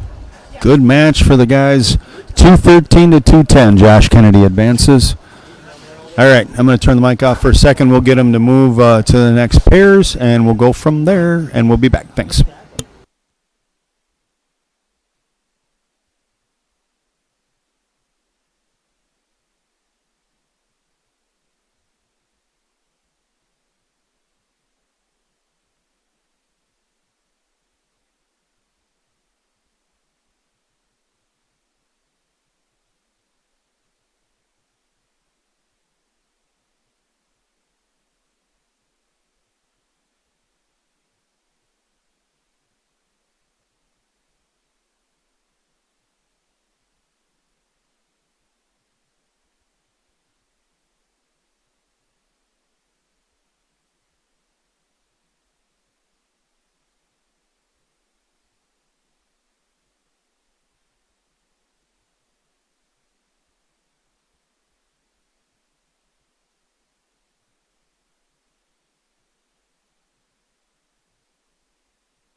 Absolutely. Thanks for bowling, man. Appreciate it. Good job. Thank you. Appreciate it. Hope you enjoyed your beer. I was going to say thank.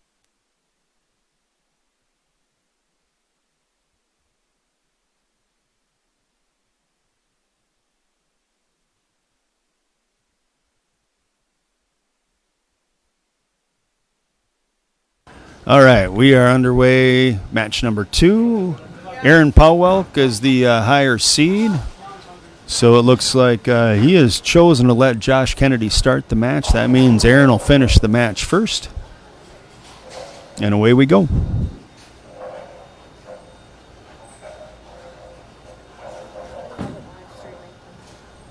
All right, 2-8. Nice to get the third one, the 4 to get out of that mix.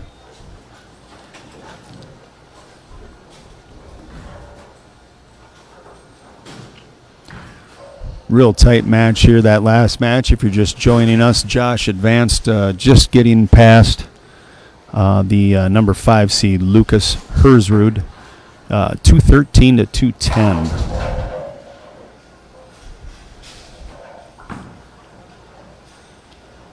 And just one. Well, another first frame open for Josh. Last match, he did that. Then he came back with a 4-bagger afterwards. And the way that match looked, Lucas Hersrud was pacing 280 through 6 frames. Josh was pacing 279 through 5. We thought we were going to have quite a barn burner. Lucas with 3 splits to finish it off. Josh, very, very good job just maintaining a very blue-collar spare, strike, spare, but to stay clean and have it be enough for him to get past.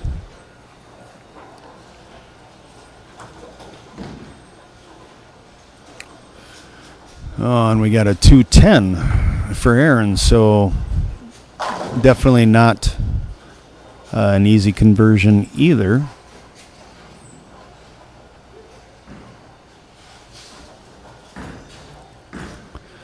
So there's a good chance we're starting out all square after 1 frame. And we are. We'll start it all over again.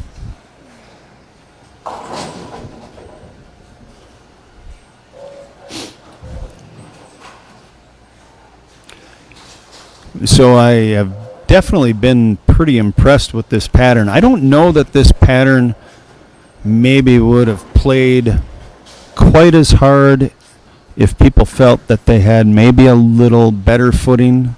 And that's not a knock at where we're at. There's not going to be many bowling centers out there that have synthetic approaches. There's a good shot by Arron. All right.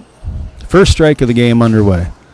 There's not a lot of places out there that are going to have synthetic approaches that are going to have a building that's going to keep this heat out to a point to be able to maintain, any type of a good sliding surface. So heat, humidity, and synthetic approaches just don't get along well.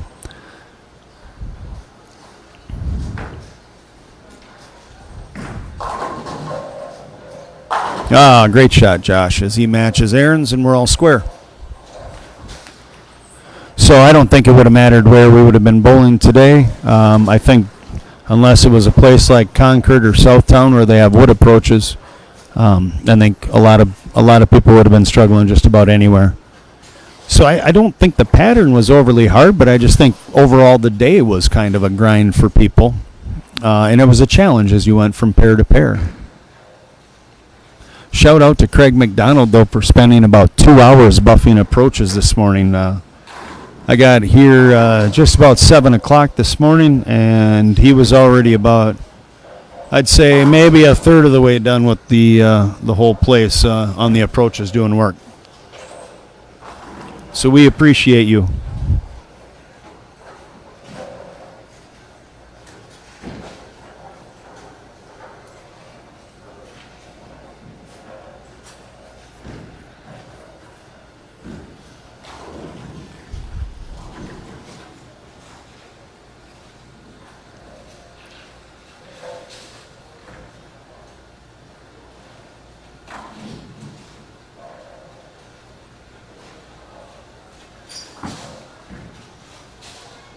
Oh, Josh.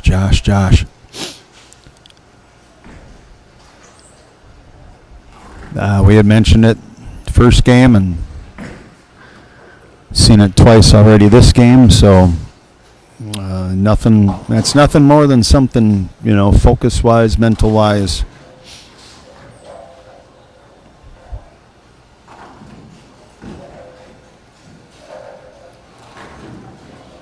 And if you're Arron right now, you just want to walk through that door right now and step on it.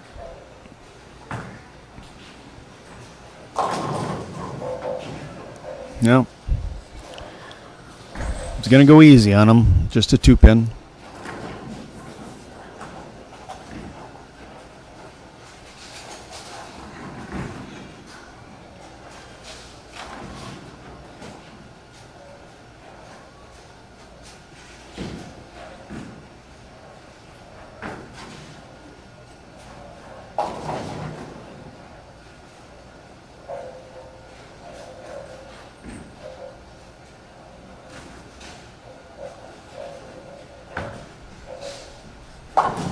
Good spare by Arron. So I had mentioned it earlier. This is Arron's first stepladder appearance, and when we were coming down, the stretch here of position round, I had even kind of questioned mentally, or internally, is we're going to see Arron, be able to push himself up into that top 5, as he was kind of hovering right outside of it in position round. I think it was 16. Let's see. Yeah, so he was 18 pins. Good shot. He's got a good look on that left lane. He was 18 pins out of 5th. And then he was only 5 pins behind Lucas, who was 6th as we went into position round. And it was a very, very solid 220 that he shot, along with the 30 bonus he gets. Or, I'm sorry, 235. And he didn't get the bonus, but the 235 game was big enough that it was going to get him past the dropping of Thomas Cleveland and Nick Solar. That was the other one that both dropped out.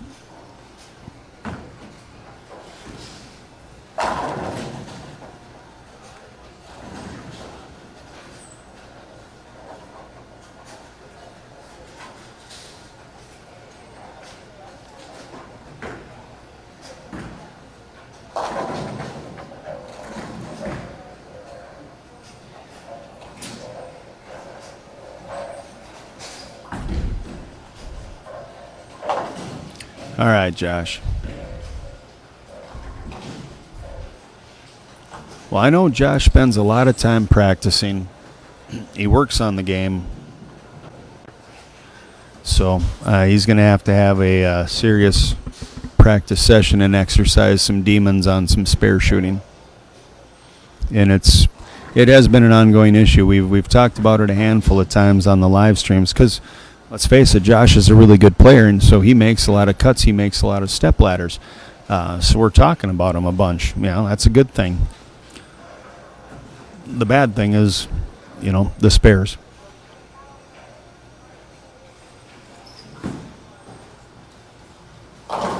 Whew! That was a fast messenger. Holy cow.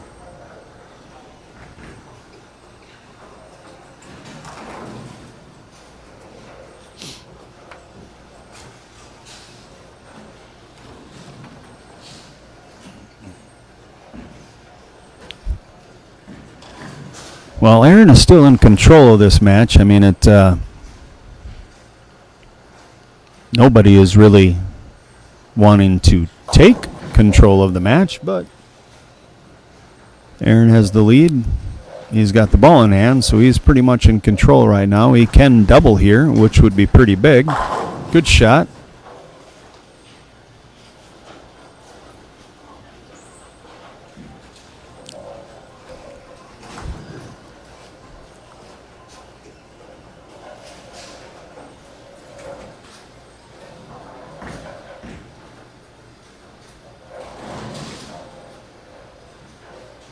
All right, let's see if he can make this 3 in a row here.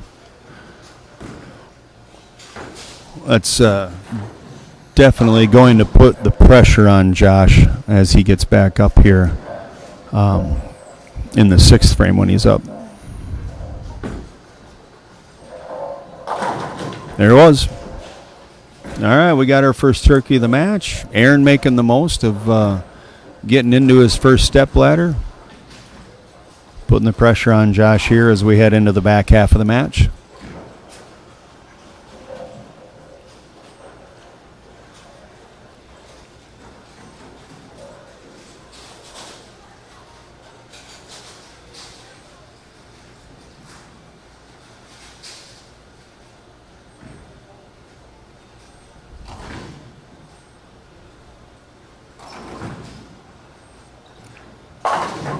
Oh, I think he got away with one a little there.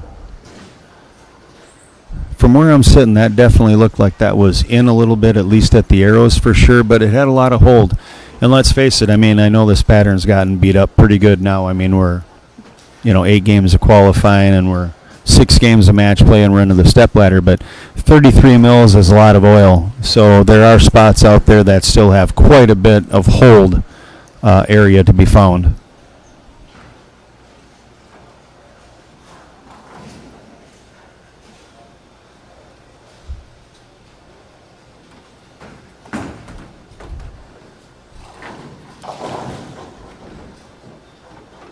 All right, definitely something there that Josh didn't like, taking a re-rack.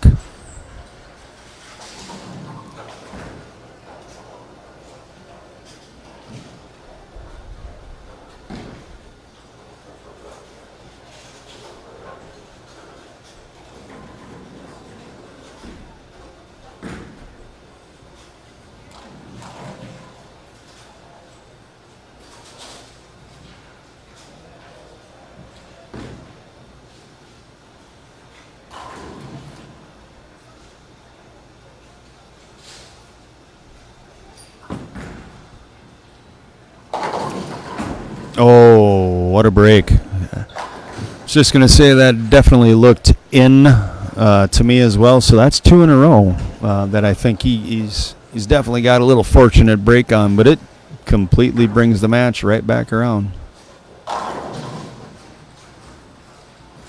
Keeps him in it.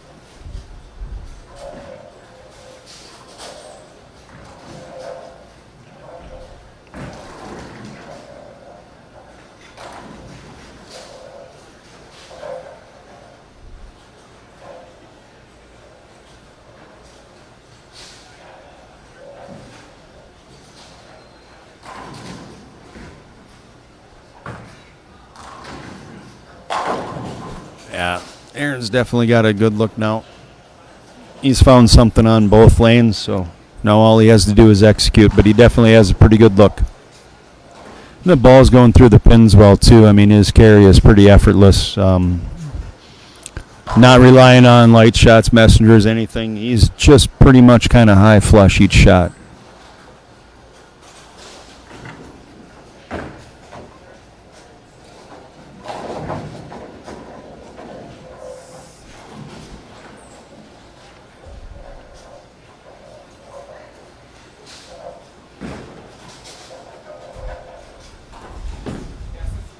Oh, that one's wide. Oh, boy. Whew. I am a little skewed to the right here. I'm kind of right behind 5 and 6, so I'm off a pair. But that, to me, looked like that got right of where he meant it to. And at this point of the day, there's enough friction out there that comes back. I just didn't think he'd carry with that, or he'd actually maybe go high. But somehow he got the big fat part of the 6-pin to come out of the gutter and hit the 10-pin. So solid 5-bagger for Arron.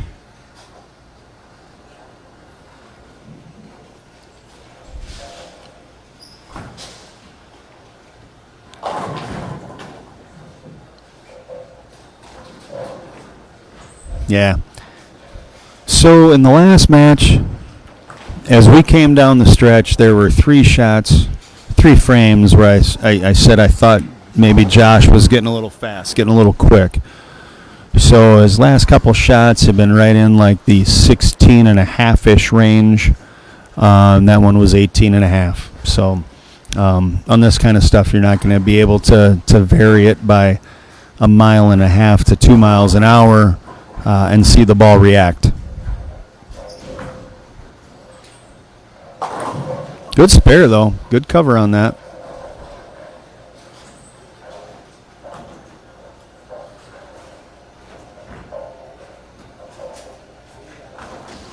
Henry, I missed your shout out saying hi to me earlier, so I see you just jumped on. Hi back. Thank you. Thanks for tuning in.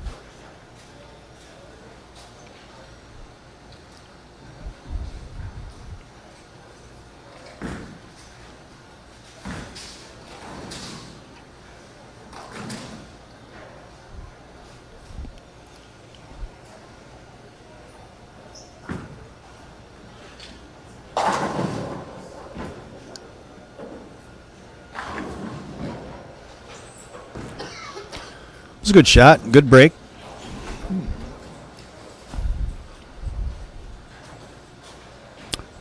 And for reference, that was 16.8.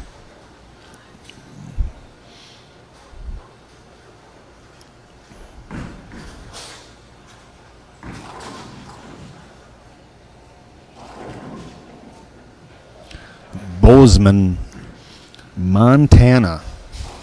What are you doing in Bozeman, Montana?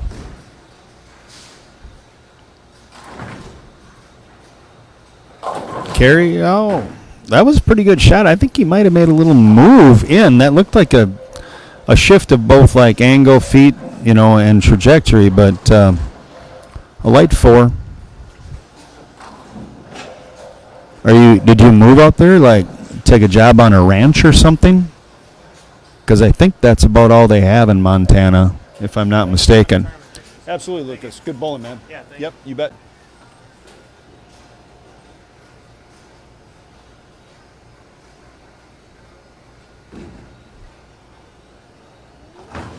I knew it. Working. Oh, God, we just talked about spares, and it had been kind of Josh as the topic of them kind of through these first 2 games, but there's the first kind of really glaring one. Well, I mean, the first frame is an 8-1. That was a 2-10, so it should have been a split listed up there, but because they had erased frames, it's just showing as a correction. But that's his first real kind of ugly miss of a spare there.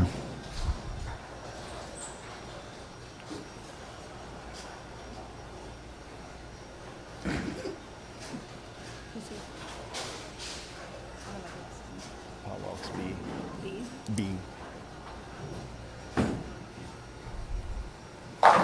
There you go. All right, so this is where he chose to finish first, and this is why you do it. He has the lead, and everything is completely in his hands.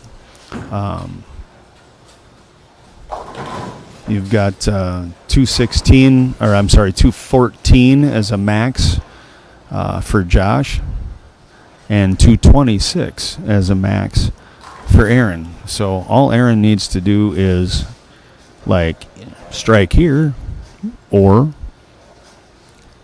spare this up, whatever he would leave. And he would have Josh shut out. And there it is. The greatest way to fill a frame, get that strike. Now he just needs to 100%. No, that's it. Because Josh is at 214 max. So Arron will move on. So Arron versus Brady Gustafson coming up here in our next match. And I'll go check with Brady. I believe this is Brady Gustafson's first stepladder appearance, if I'm not mistaken. But I will check with him. I got to go as soon as Josh finishes up here. Arron with 226. Good game. I got to go take a picture of these guys, so we will take just a quick break, go run to the fridge and grab a beverage or hit the restroom, because we'll have a few seconds here after Josh finishes up. And then I will find out if this is Brady's first stepladder or not.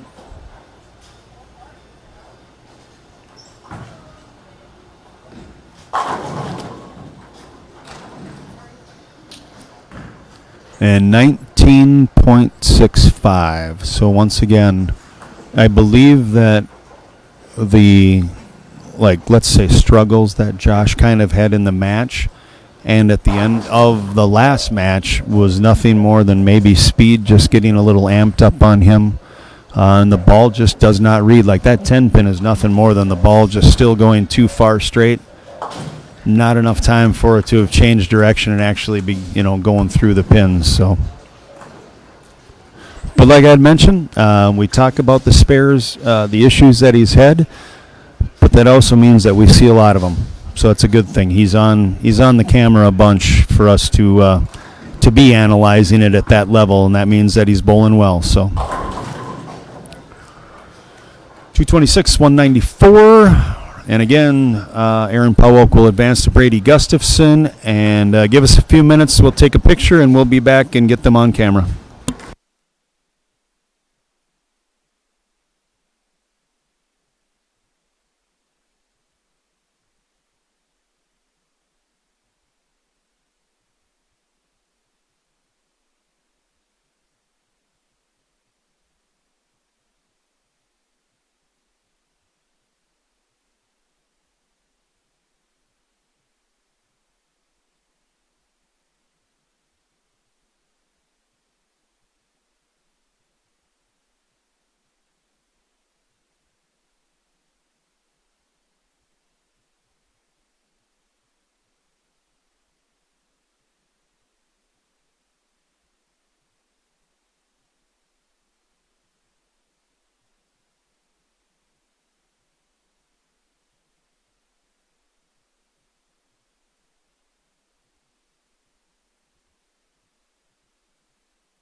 All right, and we are back underway. Semifinal match. That's the first shot for score. Arron Pawelk with that strike.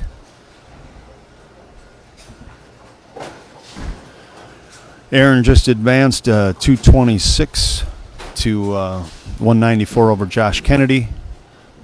Josh had just barely snuck by Lucas Hersrud, 213 to 210.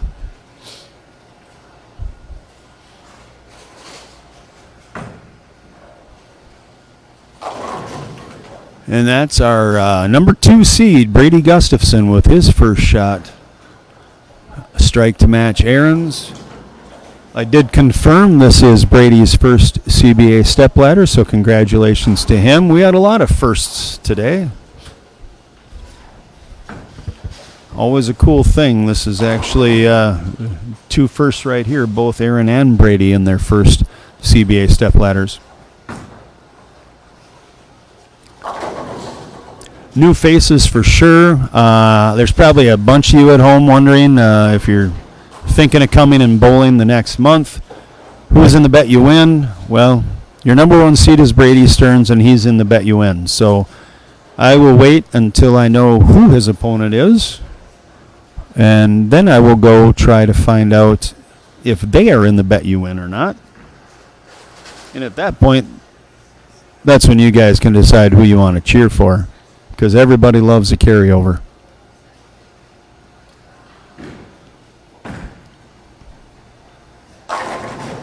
Whoo! Good shot. Nice little kick from behind on the 7 pin there. Nice double up.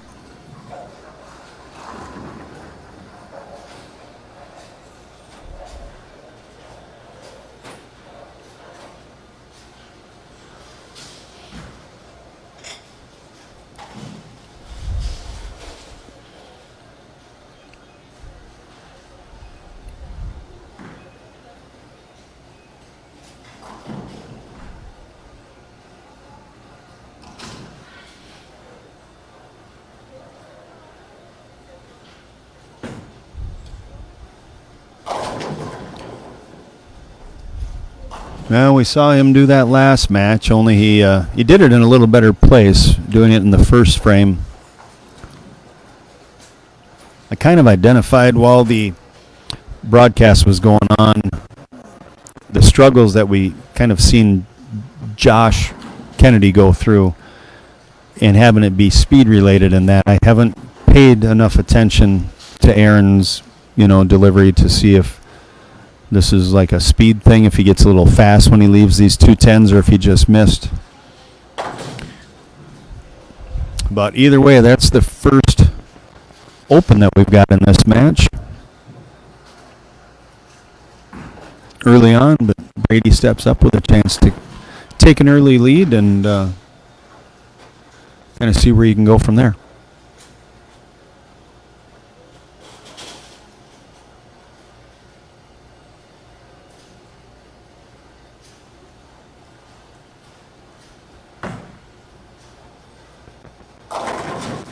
Good shot. He's got the front 3. So Brady actually fought with the other Brady, Stearns. Kind of threw out most of the entire match play score-wise. 190 to 199, the first match. Brady Gustafson with the win over Stearns. 250 to 240, the second match. Also Brady Gustafson with the win. 224 to 214 in the third match. That one goes to Stearns. 226 to 183 in game 4. That goes to Stearns. 259 to 258. That goes to Stearns. So they were neck and neck kind of throughout all of the match play portion here, being the 1 and 2 seeds throughout most of it. You see this super washout here that he did leave. Unfortunate. Oh, he had a chance. Pick that up. That head pin just didn't continue on into the 6.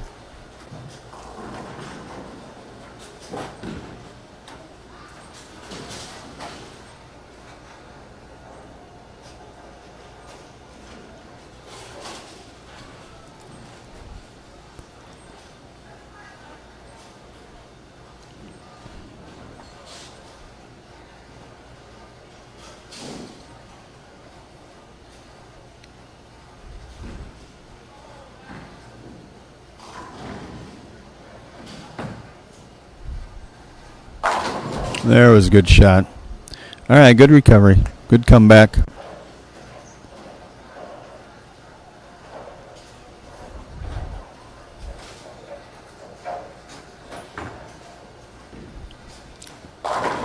I believe Arron still has the pro shop over in Saxon.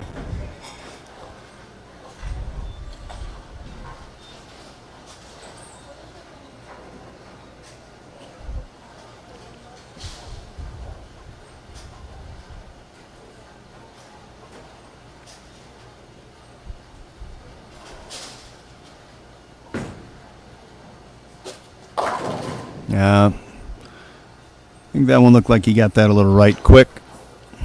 Little baby split in front of him.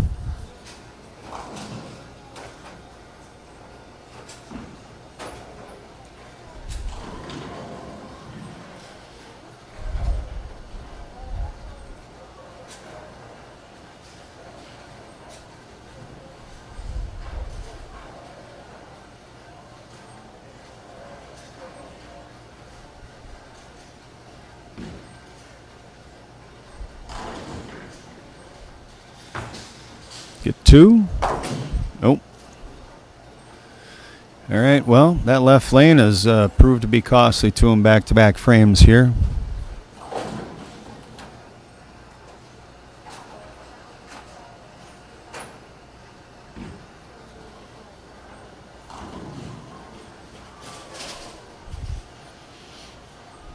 Let's see if Brady can just get back into the strikes. Take it now. He gets back into the strikes. I won't say good shot necessarily. Gets a Brooklyn. Fortunate strike.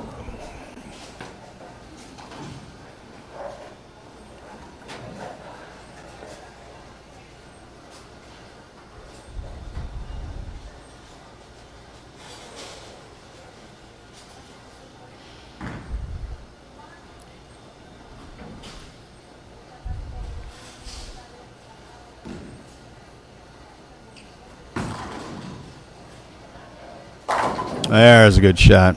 That one he put where he was supposed to. All right, well, there's no choice for Arron here but to get striking here pretty quick.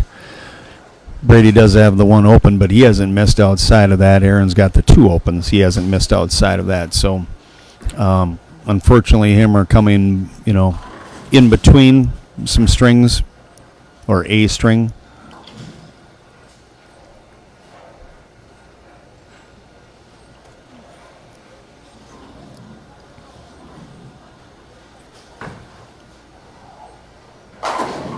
There you go. Good shot, Arron. Now let's see if he can figure out this left lane.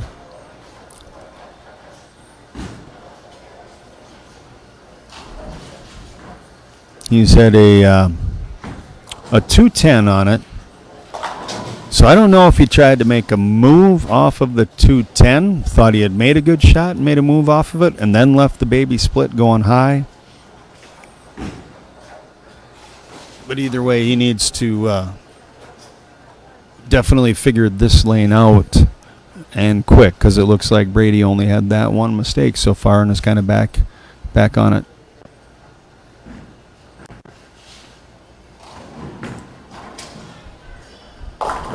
Yeah, it's definitely this lane.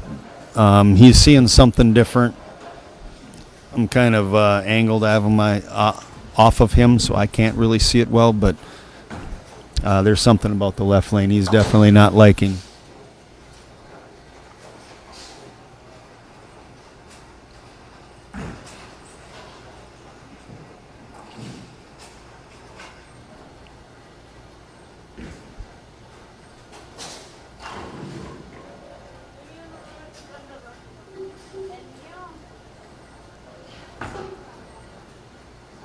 Okay, good spare.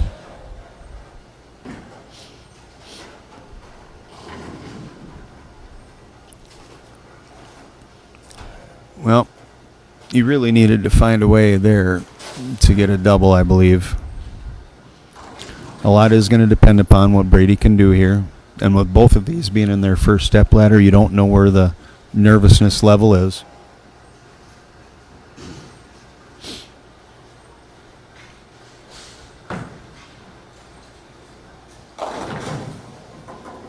Well, better shot than the last one. Goes super light, almost leaves a bucket. Just a 5-pin.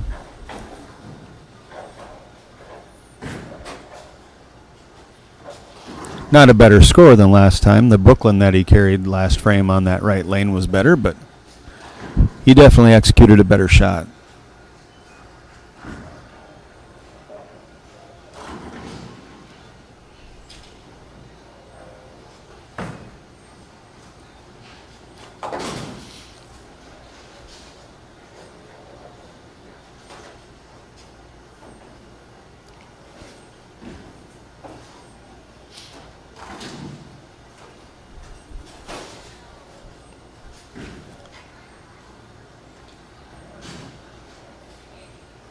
So Brady is kind of pacing at 212-ish, and Arron's kind of pacing around that 185-ish mark. So Arron's probably going to need a little help, and he needs to get going himself.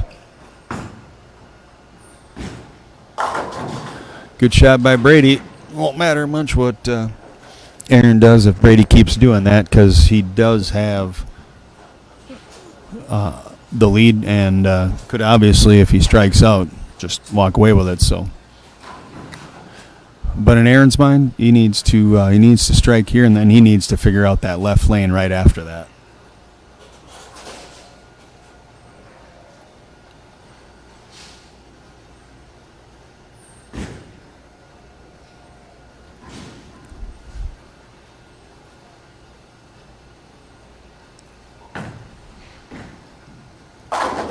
Og.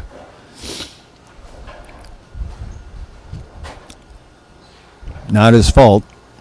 It was a really, really, really good shot. He has had that right lane fairly well pegged all game. So disappointing to leave a 9-pin like that on a really good shot.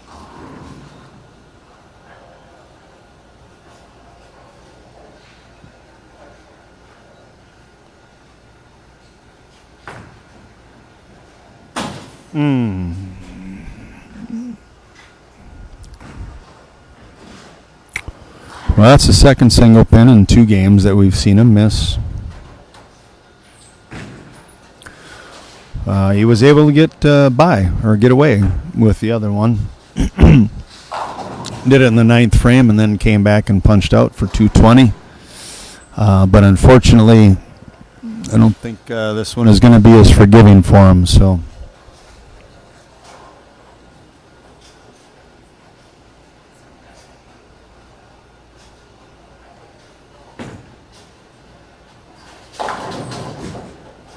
And especially without being able to find the left lane as well. So pretty much for Brady, just keep your head with you, keep your feet behind the foul line, keep the ball on the lane, and he should be advancing, especially now, to the final match against Brady Stearns.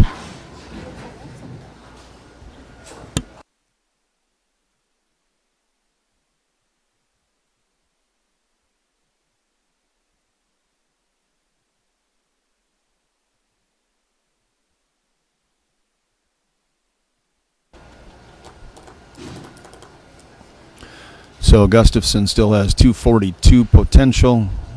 Like I said, after that last miss by Pawelk, it really doesn't matter. Gustafson's already got enough to have him beat, so he will advance to meet Brady Stearns in the finals.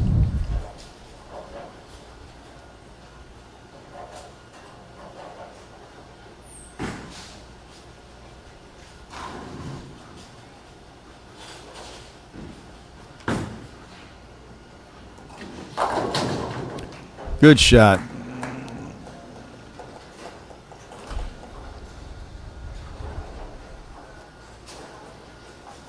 Great showing for Arron Pawelk, again making his first CBA stepladder. He had a big game in position round to just even get into the step ladder. Jumped a couple of people, actually got to the third spot. And won his first match. Guarantee him nothing less than third place, and that's where he's going to fall.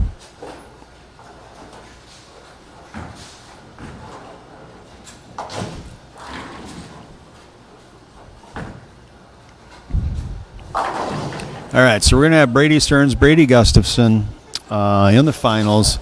So now that I know who, I will actually go see if Brady Gustafson is in the Bet You Win or not. As we all know Brady Stearns is. And again, then you'll know who you want to cheer for. If Gustafson is not, well, then you want him to win so that Bet You Win carries over.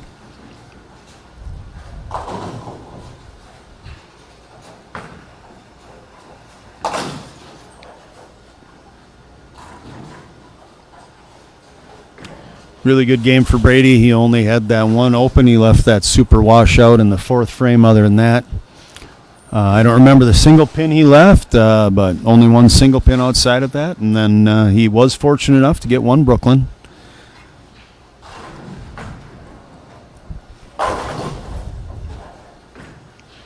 All right, there we are. 242, 157.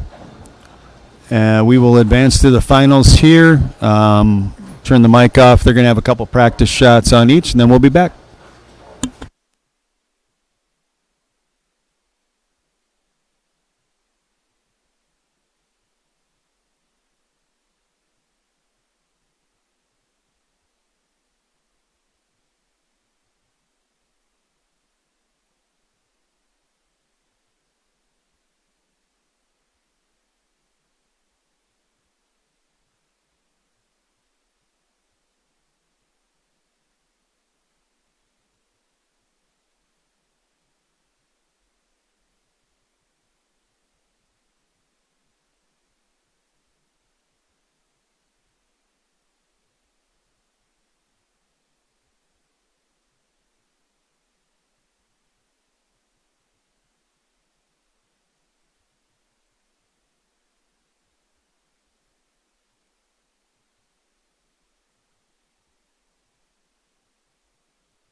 All right, we are getting ready to head into the finals here.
All right, sorry there. We had to take care of a little housekeeping, but we got a strike apiece to open the match.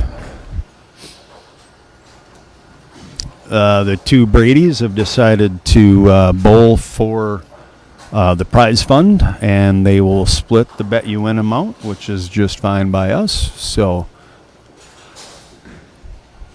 anyways, just kind of had to get that all taken care of.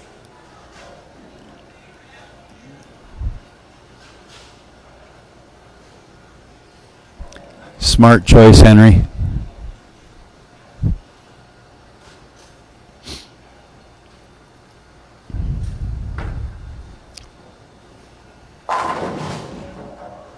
Ooh.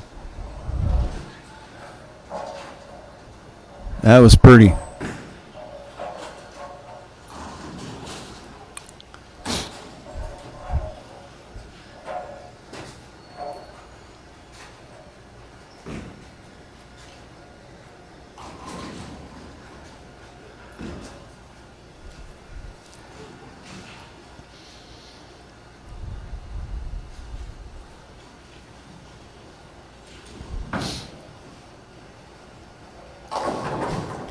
Oh, not enough wood rolling over there.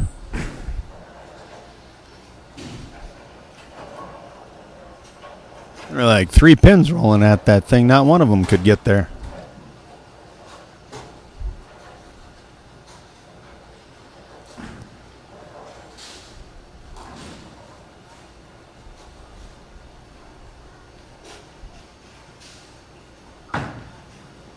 Oh, no.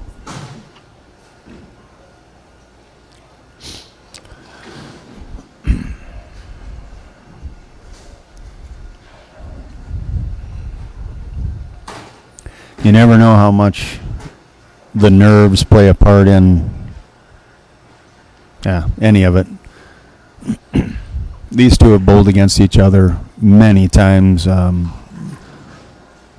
want to say, I think Brady Gustafson's maybe like, God, Becker Big Lake or somewhere.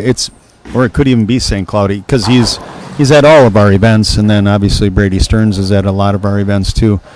And when I say our events now, I mean like Southtown. So when we have the King of the Hills and things like that.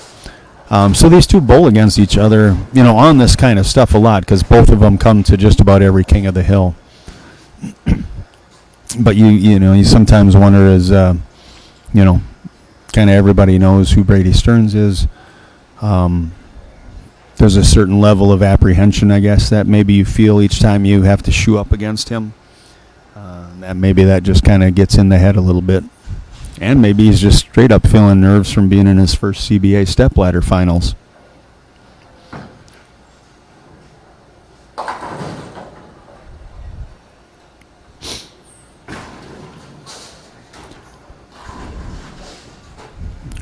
Well, it looks like, I think that's a journey. Yeah, that's a journey Brady's throwing.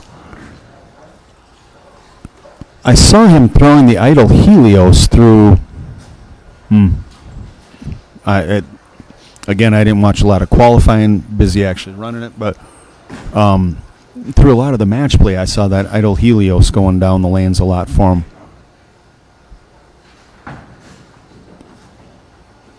And he was what looked like in a little bit more, and obviously a smoother ball transition. It doesn't change direction nearly as hard as what the Journey does.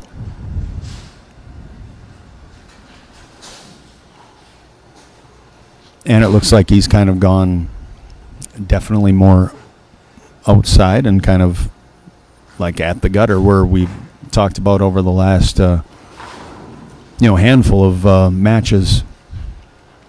There's a lot of extra friction out there. It wasn't necessarily there earlier in the day, but now there is.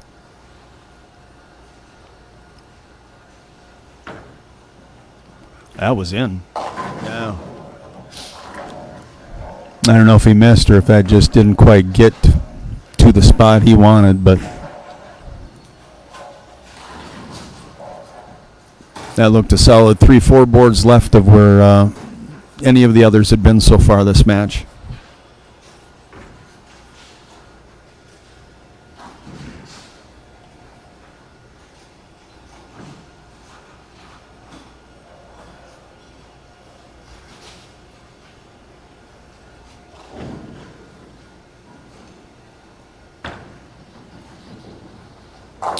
All right, good spare.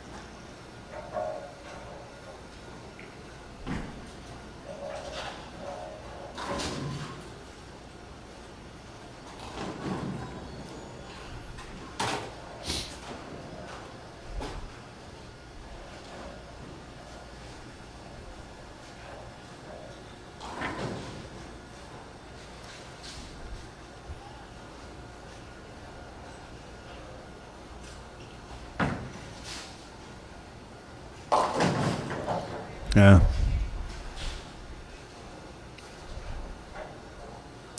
Just a 3-6, but not the best shot.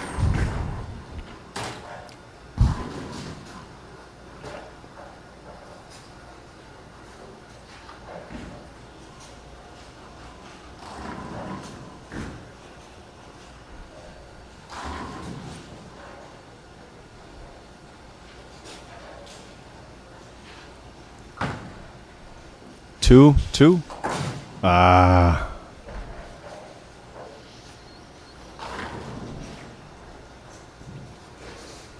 Yep. Again, you don't know what's going through anyone's mind when they're up there bowling, but you just kind of feel like I think he's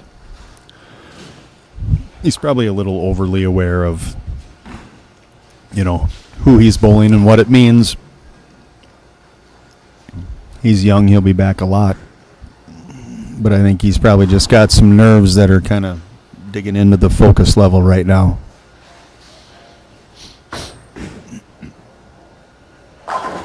There you go. That's the way to bring it back. Good shot. Well, he hasn't missed on that left lane yet. And he hasn't filled on the right lane.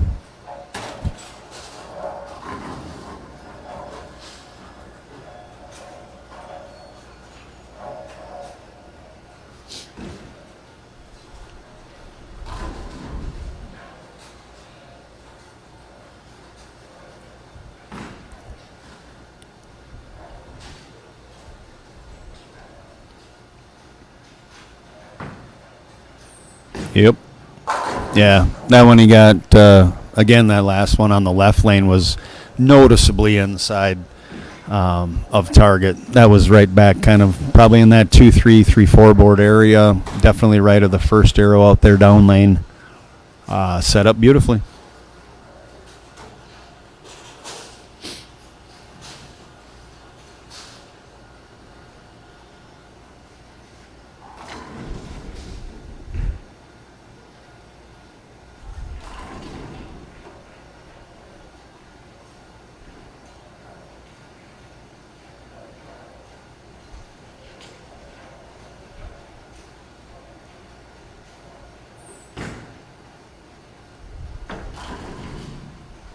Oop.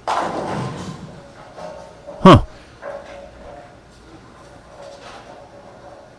Well, that was definitely in too, so it makes me think actually when he saw something on that left lane last time that made him get away from that gutter a little bit. And then it looks like it was just a trying to dial it in kind of thing. So because that was in pretty close to right where he was the last time on that lane. So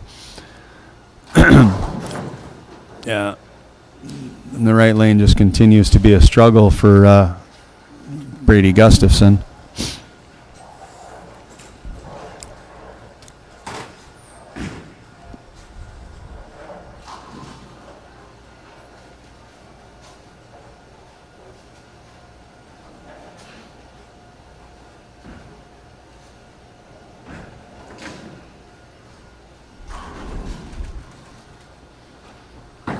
Well, if that's the case, Brent, man, hey, you did it.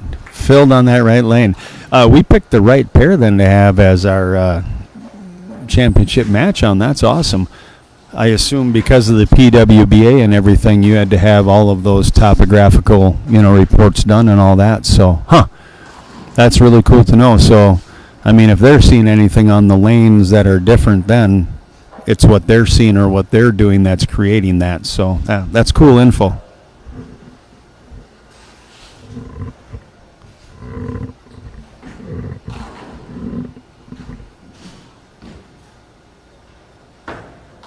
Ooh, that's in. Hold. Ooh, boy. All right.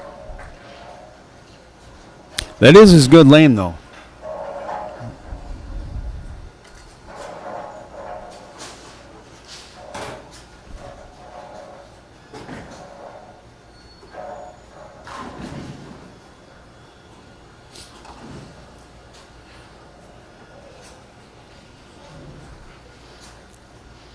All right, so, everything's in Brady Stearns' hands here.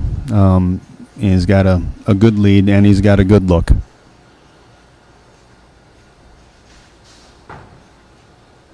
Ooh.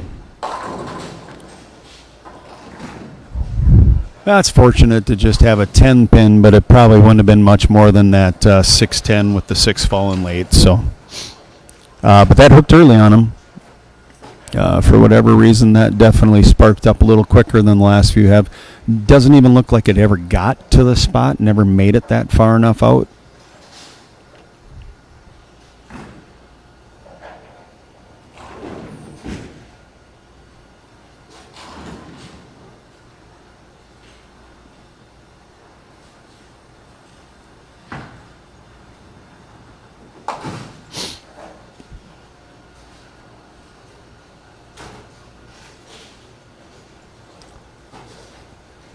All right, solid spare for Brady there.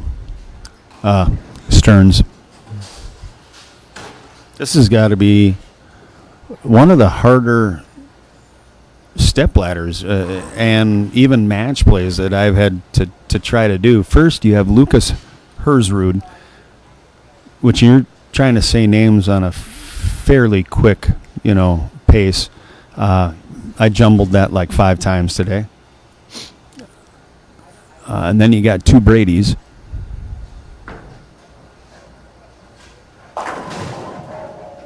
Oh, wow. Well, that's a good trip. So obviously that's in again from where he was on the right lane. So that first time that he made that move left, that was by design. Just couldn't quite get it dialed in, but that is where he meant to be.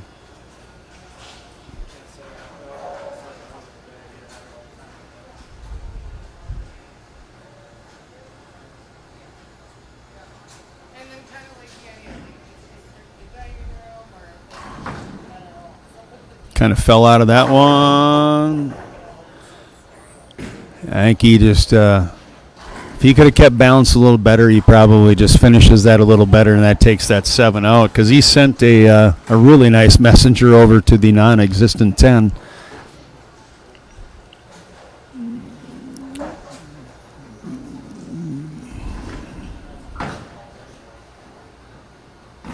Overall, pretty good. He just could not find that right lane, basically. And to go with that, unfortunately for him, he has to finish on that lane, too.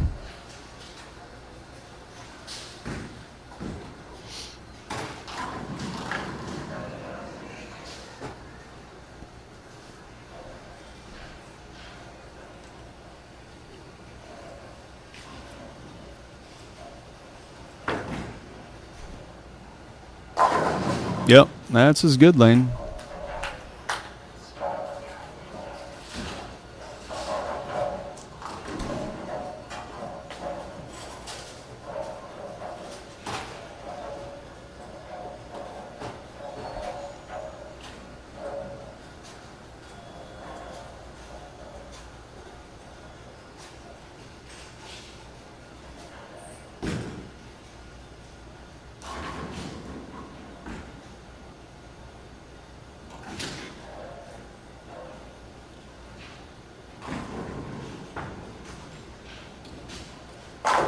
Great shot.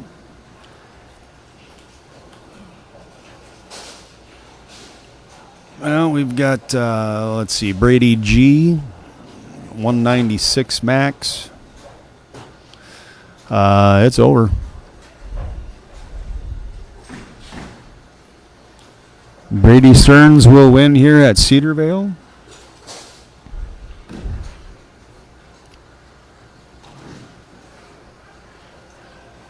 That would be at least 2 in a row.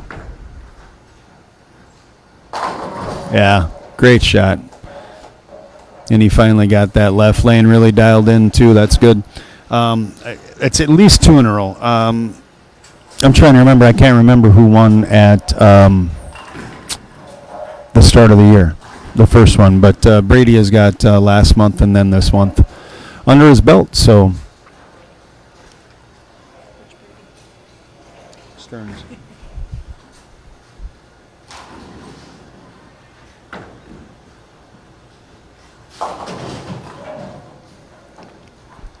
Yeah, pretty unimportant at this point.